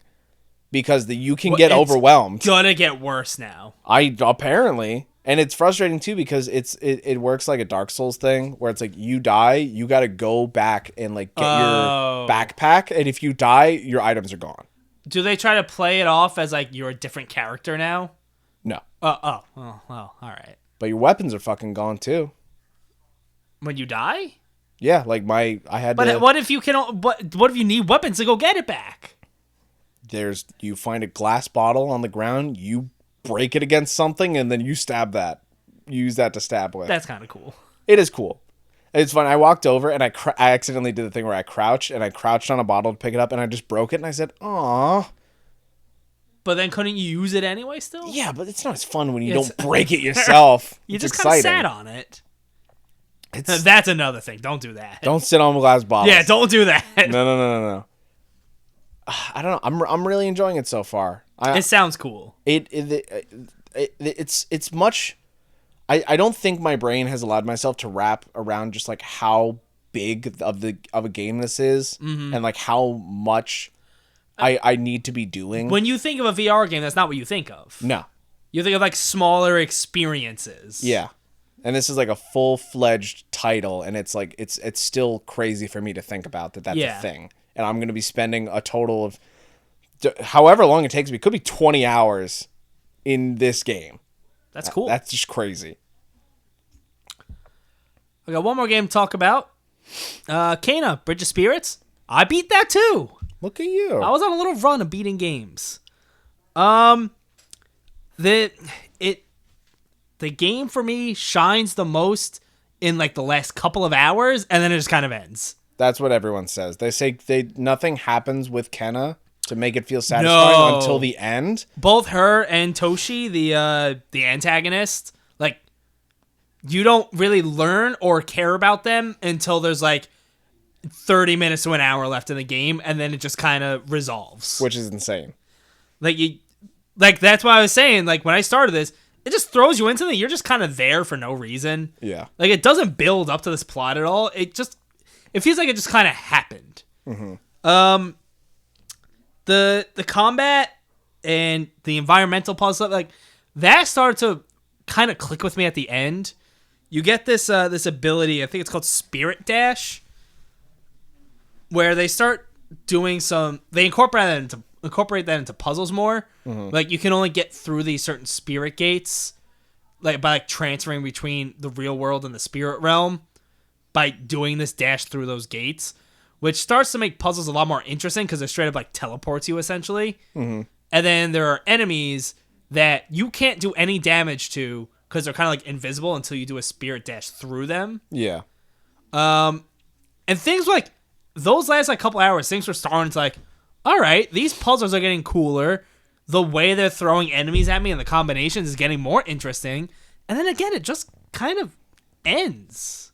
That's how I feel about the 6th Harry Potter movie. Which one was that? Half-Blood Prince.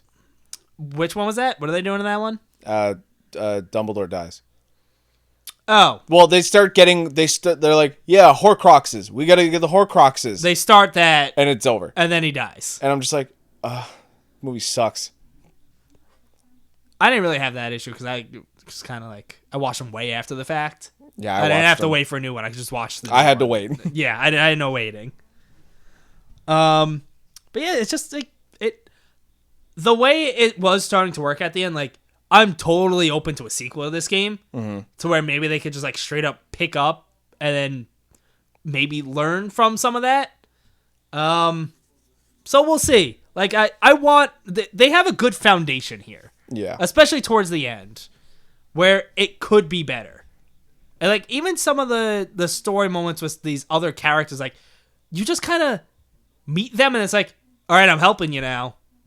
And then you kind of like learn why, and both sequences, which I know out of context maybe is not making the most sense, but if you played the game, you would understand what I'm saying. Yeah. Both sequences with these other characters end in a way like in a cutscene that I could totally see being more emotional if the game made me care.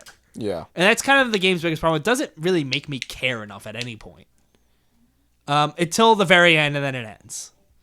So, another meh game for me. Well, I mean, that's kind of the way they were marketing it. Yeah. Yeah, kind of a disappointment.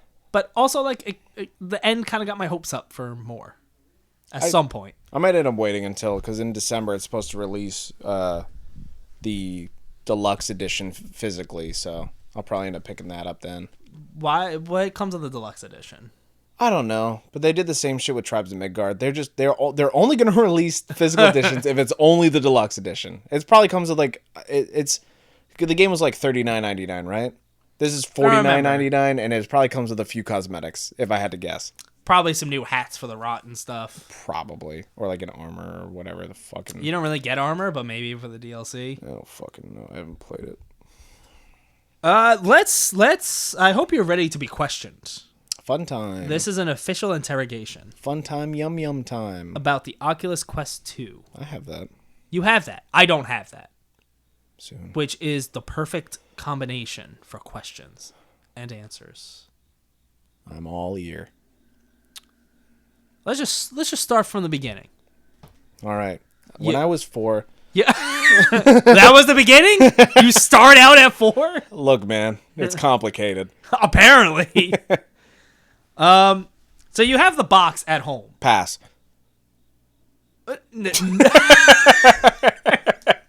You actually had me for a second like, what the fuck do I say to that? What am I supposed to do? All I haven't right. been in this situation before.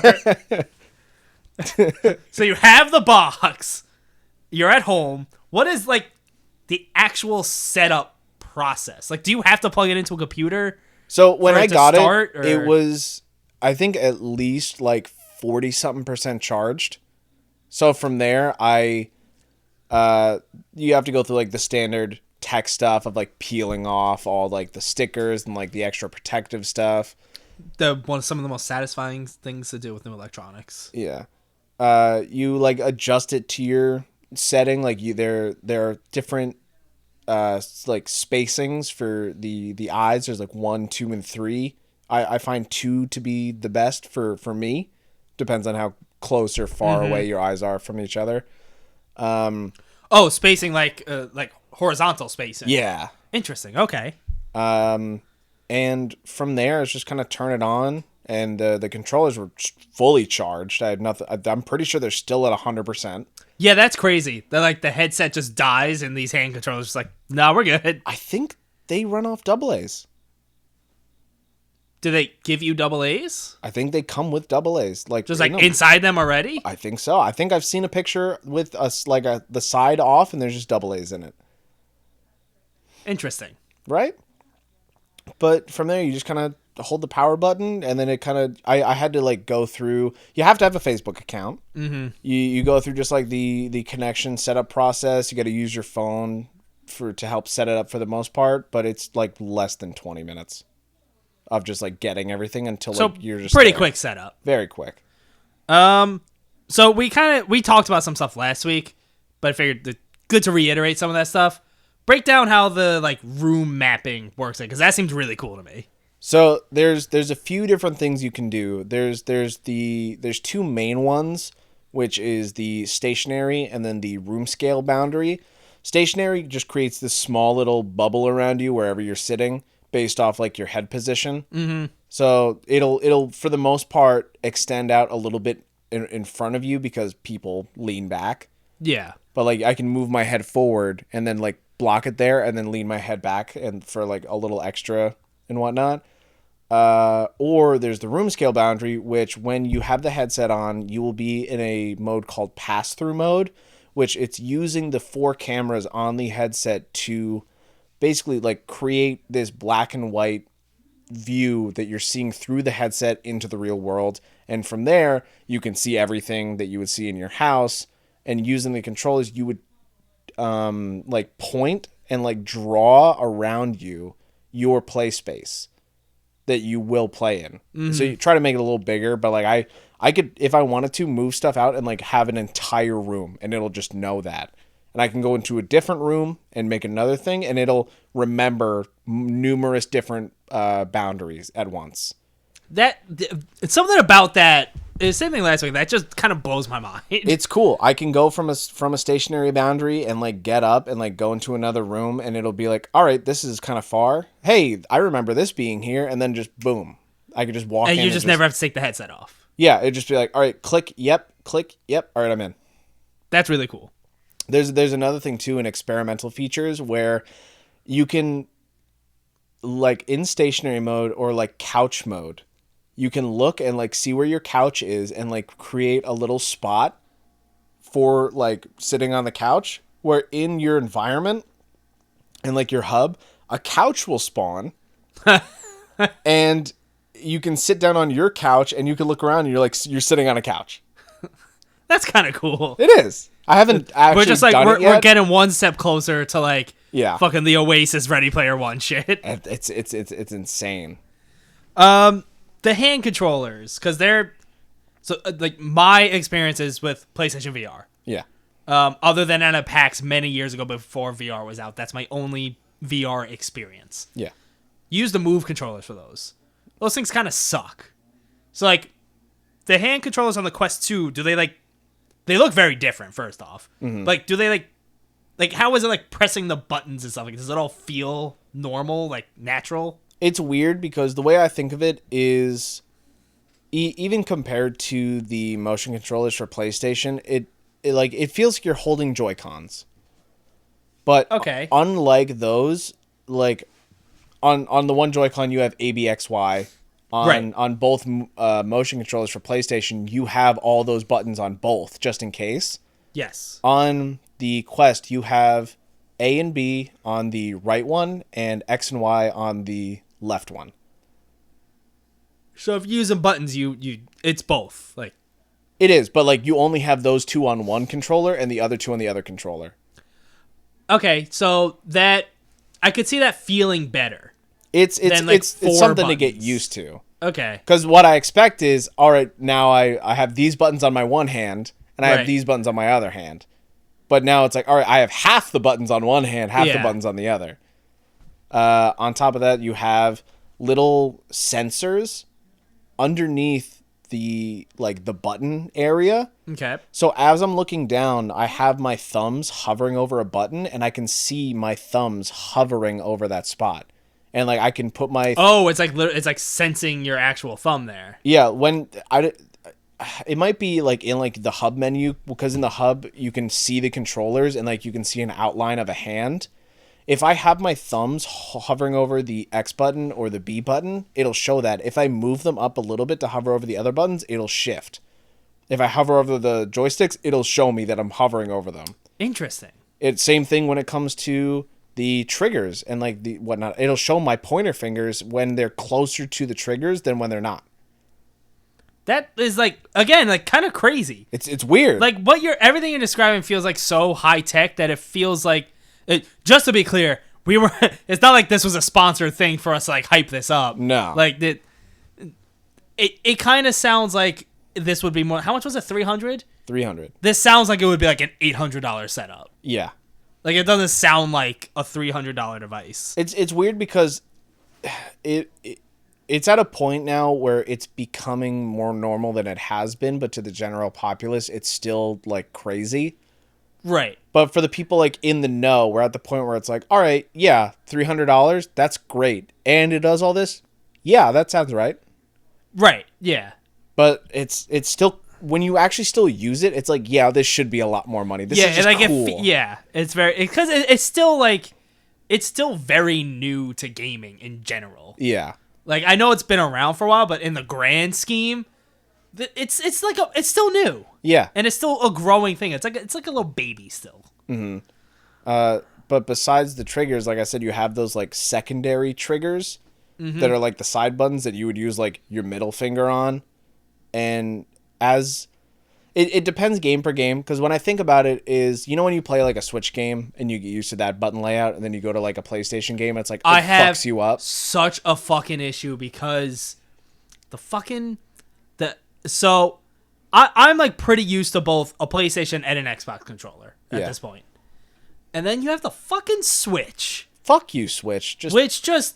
It takes the X and the Y on Xbox and switches them. Yeah. So when I see X, and I know it's not the bottom because that's A. That I'm used to. Yeah. When I see X, I'm thinking, oh, I got to hit the left button. Mm-hmm. But it's the one on top, and that just feels so wrong. Why can't it just be uniform? Like, how fucking hard is that? You just got to be a little quirky. It feels wrong. So I've had that issue where I'm playing the climb, and you have to use those like middle finger secondary triggers to chalk, and you use the main triggers to climb. Okay. In The Walking Dead, you use the secondary triggers to pick stuff up and the main trigger to like shoot. Yeah. So I go to like pick something up and I'm like not picking it up, or like I'm going to do something else and I drop something and I'm just like son of a bitch. And that is a problem that I've been having to get used to.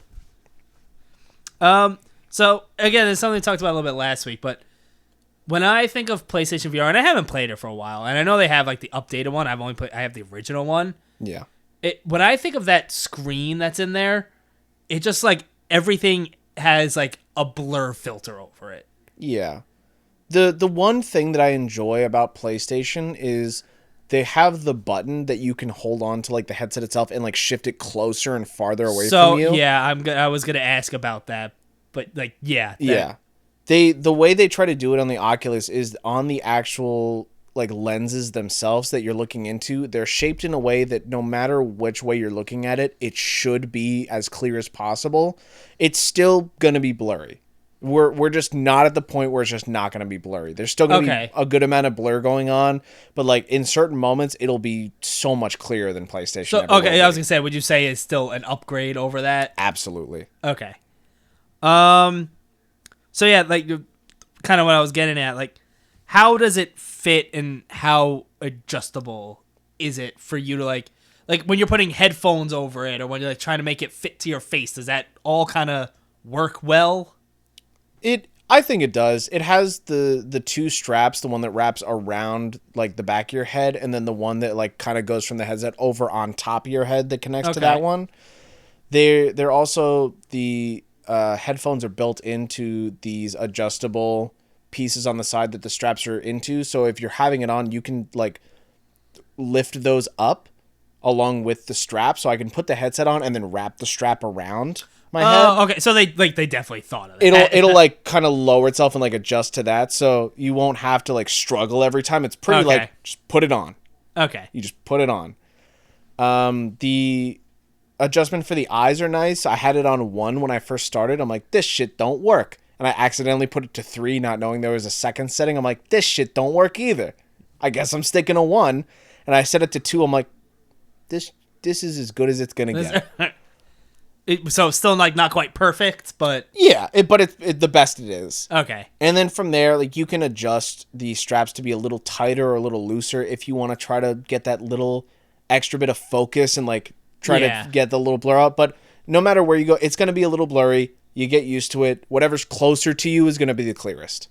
So this is very much so a me issue, and you may not have the answer to this. I will say, headsets, I don't really have a problem. The built-in audio sounds so much better than I expected. There is a 3.5 millimeter jack on the left-hand side of the headset near the power button that you plug into. You could just put a straight up like over-ear headphones and just be fine, and it works. But what you're going to talk about is your glasses, aren't you? Yeah, that's one of the things I love about PlayStation VR with that thing you were talking about, where you hit that button and you can kind of like pull the headset away from your eyes. That works so good with adjusting it to where my glasses are, and then also just taking it off and putting it on in general with my glasses. Yeah. So I don't know if you have an answer to this question because you don't wear glasses. There is a small plastic piece that comes with it that you can attach onto that gives you a little extra depth if you have glasses. Wonderful. So it's like 'Cause you just thick enough for like pretty thick glasses. I don't think your lenses will be touching the other lenses. Great. Yeah. Because that's always been a concern with mine with VR, and that's why PlayStation VR, I liked it so much for that reason. I do like that adjustable thing on the PSVR. Because you can really get that in the perfect place. It's weird because the main housing of the Quest unit itself is itself. It's not like there's like a main housing attached to other stuff, and then you can adjust it from there. Like it's just one piece, and then you just gotta like make it work. Okay. But it's like it works. My last question, and again, when I've had the experience with PlayStation VR, I never really had an issue with this except when I tried Resident Evil. That was the only game that got me like kind of queasy. Yeah. That was the only game I felt where I was like, oh, I don't think I can play this in VR. I am immediately like not feeling right at all. Otherwise, I haven't really had an issue. So again, this might be like a person by person, game by game thing, but I feel like one of the biggest issues of VR breaking into a more mainstream market was, one, the setup, which this definitely being wireless and like its own thing helps with, but like, have you had any issues with that compared to past VR experiences? Or I am going to say that I'm in the group that just does not really suffer from motion sickness. Okay. I have not had really any issues besides like maybe like the initial few seconds of just like all my senses just realizing what's going on. Yeah. But I haven't had any issues with like leaning, like maybe like throughout, like I'm standing there for like 45 minutes and like I'll do something and I'll like, I'll maybe like lean a little bit and I'm like, gotta catch myself. But nothing to the point where like I'm ever worried or I'm ever think that like I'm gonna hit into something or I'm gonna throw up or I don't have it under control. So I'm gonna say that I'm in like the minority when it comes to stuff like that. I do find that question funny because I was looking through, I went through the entire catalog that they have of games from like A to Z, and I'm like, do I want this one? And like adding them to my wish list. I spent like 45 minutes. I'm like watching trailers. I'm like, nah, this sucks. And I'm like moving on. I came across this one like Mario Kart-esque racing game. And I'm like, all right. And it's like one of those where you use like the controllers to like grab onto the steering wheel and like you're using your hands and like motion shifting to drive. Okay. You can also shoot and stuff. And I'm like, all right. Oh, Mario Kart, you know. Well, it's VR. You got to be able to shoot something. It's got to be like an extra level.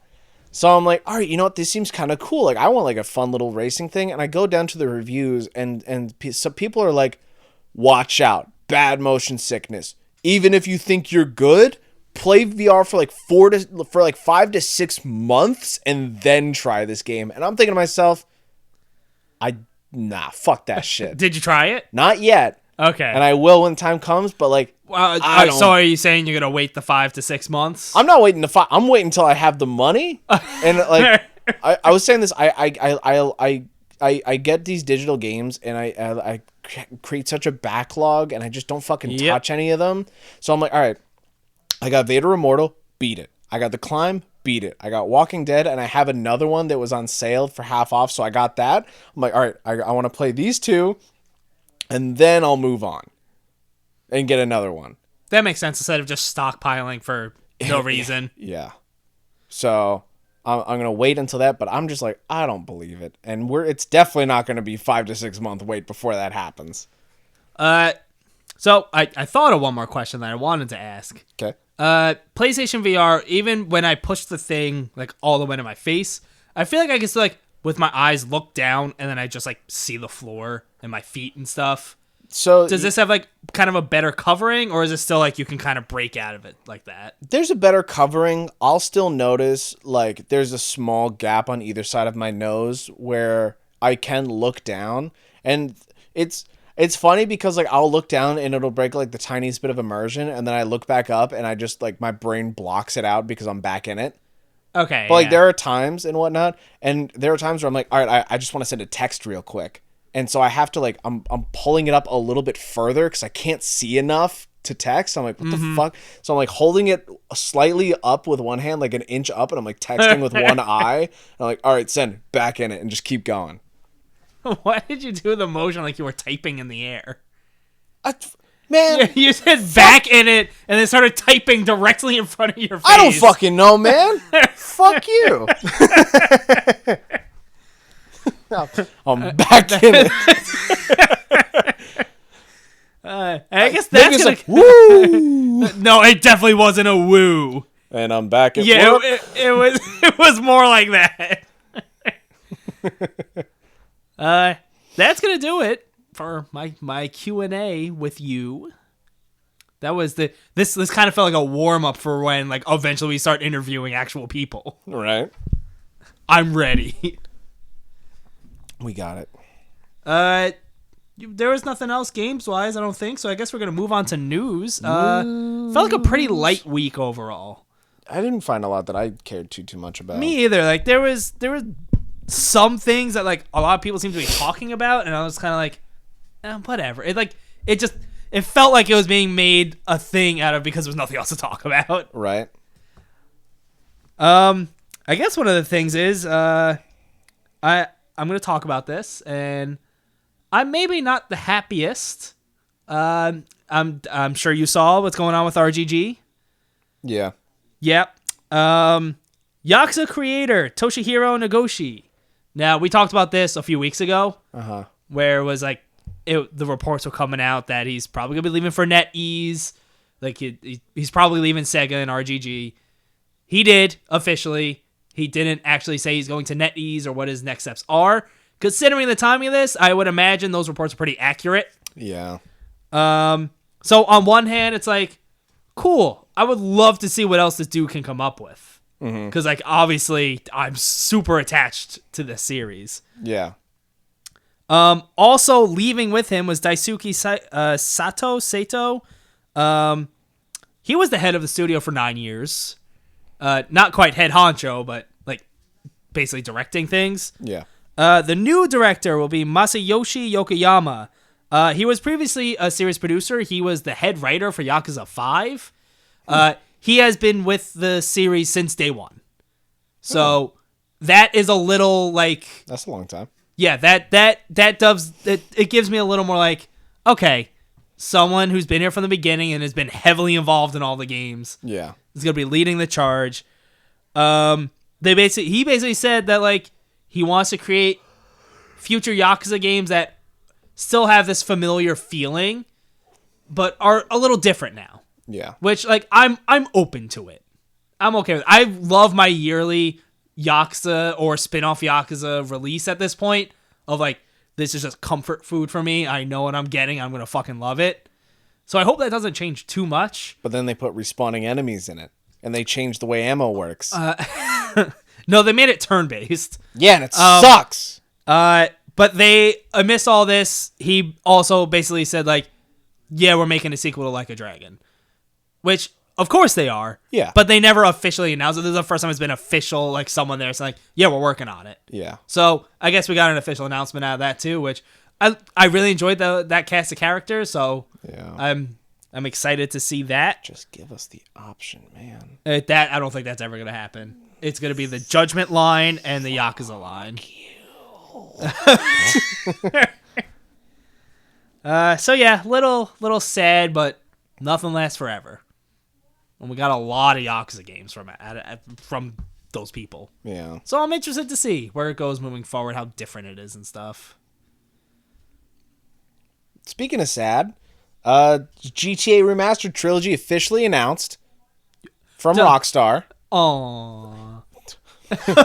Bring out the violins.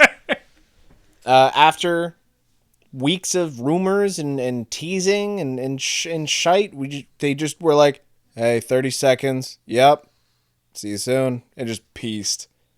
And like that was that. I guess I'll tie this into the other thing. Those original GTA games are just being pulled from storefronts. Which, of course.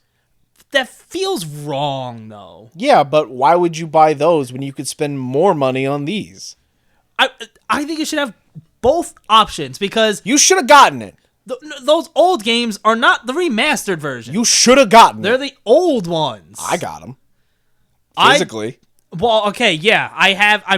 I'm almost positive I have all of those physically. What the fuck you complaining about? It just feels wrong. That's what they do. I know, but it feels wrong. That's what they do it all. They do it a lot. That doesn't make it right. So? So I'm calling them out. For what? Business decisions? Yeah, Sure. I'm starting a movement. These things could be out by December. Oh, did they say that? There's a rumor. These things could be out by December. I mean, December's a pretty slow month in terms of releases, so sure, Yeah. cool. I've like touched a lot of those games, but I never really like sat down and played them. So I'm pretty excited to do that. I haven't touched any of them. Well, now you can. I can. Soon. You can't right now. They're pulled from the storefronts. Well, whole packs coming out. All 3 games. Oh, and potentially for $70. Which, if you're going to make that one $70, sure. My initial reaction to this was, ugh, 70. But then I think it's 3 remastered games in one. That's what I'm trying to say. And each game's like, what, $23? So you say that, and that's a little more like, all right. Yeah. Like that's, but the initial reaction to that is like, I want to puke. Well, yeah, you hear 70, it's like, oh, what? What? I want to talk a little bit about G4. It's back. It's back. Officially has a date. November. I don't know what the date is. 16th. I just knew it was November. A lot of returning stuff. Kevin Pereira, Adam Sessler, Attack of the Show, X-Play. They're going to be showing a lot of Ninja Warrior again, apparently. I don't know how much G4 you watched when it was on TV. None. I had it on like 24/7. Yeah, Attack of the Show with Kevin Pereira and Olivia Munn was my shit. I know Olivia Munn. She was one of the original hosts of Attack of the Show with Kevin Pereira back in the day of G4. Actress. Then she moved on to do like more actress stuff. Yeah. That's what I know. Bad news for us personally. You and me? We're not going to get the TV channel around here. It's not going to be on Cablevision. Like, no Optimum.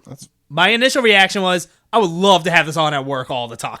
Well, we don't have the customer base for that. No, we really don't, but I also would want it. Yeah. But it's going to be Verizon Fios, Cox, and another one I can't remember. Oh, Xfinity. We're not those. But in tandem with this, they're going to have a Twitch channel. All right. That's going to be running like all the time too, so... You could probably just It's walk into any operating GameStop still and see it on TV. So that's the way it used to be. This is like, I see this and it just invokes that nostalgia within me that is like, even if this isn't good, even if at some point it wasn't good then, I'm just like, really? I saw that and I knew it was happening. Yeah. But like to see it has a day and it's like next month, something about that just makes me really happy. I'm happy for you. Thanks. I mean, I can't watch it. I have no attachment whatsoever. I do. I just do. I'm glad. Thanks. You want some adaptations? I want one. I'll give you 1, 2, I saw 3. 4, 5, 6. 5, 6? I'll give you like 9. Are we talking about the Raw Fury thing? Part of it. Okay. So, starting off, System Shock is getting a TV show. I'm sure you're excited about that. I'm somewhat excited. I've never played any System Shock game, but I want to. I know what they turned into, so I have interest in that. It is being produced by the guy who directed that Nathan Fillion Uncharted short. I never watched that. I thought it was okay, and I don't think Nathan Fillion was the right choice for Nathan Drake. I don't think Tom Holland is the right choice for Nathan Drake. But what if I told you I don't think Mark Wahlberg's the right choice for Sully. What if I told you they're young? It's before all that other shit. Yeah, I know that. It's just, you know? I don't know. They don't sit. I know there's... So that's being made and with Binge.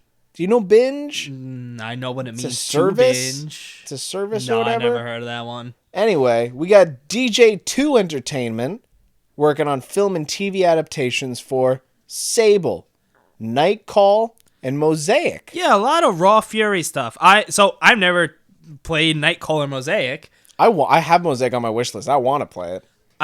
We have heard me previously rave about how much I loved Sable. Mm-hmm. So I'm interested to see what that means. Like, part of the reason I love Sable was like interacting and playing with what kind of was like a work of art, essentially. Yeah. So I'm curious if like watching something in that style is gonna have the same effect, or if like giving it more of a story is gonna like, I don't know. I'm interested. It's something. It's cool because that company previously worked on the Sonic the Hedgehog movie. Okay, that movie was fine. And apparently they have made announcements in the past for TV projects in association with Life is Strange, Disco Elysium. I mean, Life is Strange is basically like... Yeah. Yeah, so... My Friend Pedro and Tomb Raider. Interesting.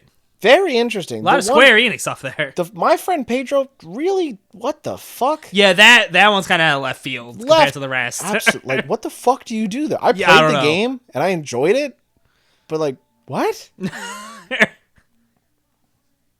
Was that all of them? That's all the adaptations I got for you right now. That is a lot of adaptations. Surprisingly, a lot of like indie small stuff. Yeah. Like obviously, like Last of Us, another Tomb Raider, the Uncharted, like that. I get that. The indie stuff is cool though. It's cool to see. You said Last of Us. Yeah, they're making a TV show. Life is Strange. You can't mention the other ones and then mention another one and not the other ones. It was the same point. Everyone knows Last of Us. Everyone knows Pedro Pascal. Everyone knows what Bella Ramsey, whatever. Everyone knows. Everyone knows Andy Serkis. Are you gonna talk about that? I'm gonna talk about this. Did you watch it? I watched something. I don't know if it's literally like 10 seconds. Okay, I didn't watch it. I watched another video with Andy Serkis. Okay, this is this went on PlayStation Europe's YouTube channel. It's now unlisted, but if you have the link, you can still watch it. Yeah. Because it was either GameSpot or IGN. They have like, well, you can watch it here if you click here, and I did, and I watched it. I saw the articles. It's Andy Serkis. Be like, hey, I'm Andy Serkis. He directed the new Venom, right? Unfortunately. He's like, I'm the director of Venom. Let There Be Carnage, and I would like to congratulate you on getting your platinum trophy. Like, and then what? Some like little quick clips from the movie start playing, and it goes back to him. And he's like, that's quite an achievement. What? So, exactly. What does that mean? Like, we know Venom is going to be in, like, much more incorporated in, like, the new Spider-Man game. Yeah. But that's not till 2023. That's what they're not IGN filming. Was saying. They're not filming this shit now for that. Like, what? And, like, putting in... What does this mean? I have no idea. What does it mean? And it's obviously PlayStation associated. Is there gonna be a Venom Let There Be Carnage video game? Which seems weird. Hope not. It seems weird to do that. The movie kind of sucked. It's weird. Yeah, it made no sense. He's much better as a creature. It's much better when he just wants his precious. Yeah. Disney put out a little Star Wars roadmap of announcements. I didn't see this. And apparently on December 14th, their little icon is a little controller. We might be getting a Star Wars game announcement. That's interesting because that's like December 9th is the Game Awards. Yeah. So I don't know. I don't know if I don't it's know. like an update on the Skywalker saga. I don't know if it's like their own big announcement, but they have announcements that are just like coming out the ass, and that's just apparently what might be happening on the 14th. all right. I guess tune in for the 14th then. I guess. I got one more thing here. Okay. Randy Pitchford and Gearbox doing a little shifting around. Yeah. All right. Randy Pitchford is no longer Gearbox Software president. He will now be president of Gearbox Studios. So Gearbox Software is the games. Yeah. Gearbox Studios is the movies. Now, he is still the CEO and president of Gearbox, the parent Gearbox. I know, it's just, there's too And fucking much. Which is all owned by Embracer. Steve Jones, who was the chief technology officer, is taking Randy Pitchford's place at Gearbox Software. Yeah. So essentially, Randy's going to be much less involved in the game part. Much more involved in movie part. He's still there, though. He's still there. Probably shows up every once in a while to do a magic show and then he leaves. Yeah. Watch this porn disappear. It's funny because the Game Informer came out with their tweet and an article. They were like, Randy Pitchford Company, blah, blah, blah. And Randy was like... It's confusing. Randy was like, no, you guys are wrong. I thought we had a much better relationship than this. I can't believe you. And then like an hour later, they were like, here's the revised. And he's like, I know he's knew we were best friends. See, this is why you guys are great. I love you. I got one little thing. Oh, you got one more? Yeah, I looked into that Avowed, that little info drop that we Oh, got. yeah. Looks like Windows Central and some other people got some details on it. The game has been advancing pretty well from pre-production. And That's is, good. Apparently in a playable alpha state right now. That's great. There's a focused on two-handed combat, very similar to Skyrim. That's kind of what they in the very brief thing they showed. Yeah. They showed it was like the sword in one hand and fire. magic in the other. Yeah. It's like, yeah, totally. Yeah. People are saying like there's like some cool like complicated hand animations for like a two-handed attack when it comes to magic, or That's cool. two-handed weapons, or like you play the way you want to. And Yeah, I love that. if the way people describe it is if the Outer Worlds was like their take on, let's say, a Fallout, then Avowed is 100% their take on Skyrim. Cool. Yeah. The thing that I did not know is apparently Avowed is set in the Pillars of Eternity universe. Also, did not know that. Sure. I mean, I didn't play those games. I have interest. I assume you don't have to play those games to play this. I don't think so. It's just kind of like a little cool lore thing. They'll have like there are returning spells from those games, and like Interesting. what was it, the little what are they called? You're typing in the air. I'm not typing. They're fucking like they're like jazz fingers. It's the magic. The jazz finger magic? What are you talking about? What are you trying to say? I don't fucking know. Magic? No. So it's magic, Like but not magic. Like items or something. Like Inventory? But like, no.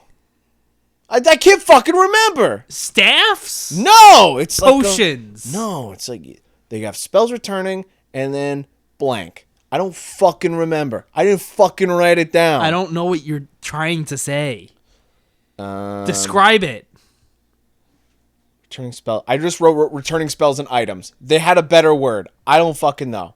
There's items like Weapons? No, not weapons. Like just item. Like coffee cups. Coffee cups. You got coffee cups. I don't fucking know. Think of like a coffee cup as an item. They have returning coffee cups. Sure. Whatever. They got destructible environments too.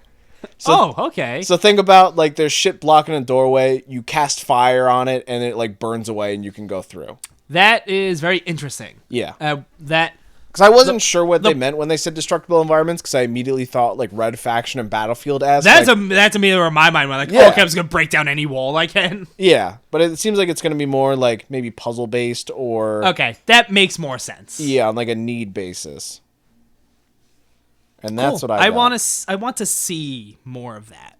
Absolutely, yeah. Because even the brief little teaser they showed, I was like, yeah, okay, cool, this looks great. Obsidian is like whatever they got right now, I want it. They got Avowed, they got Outer Worlds 2.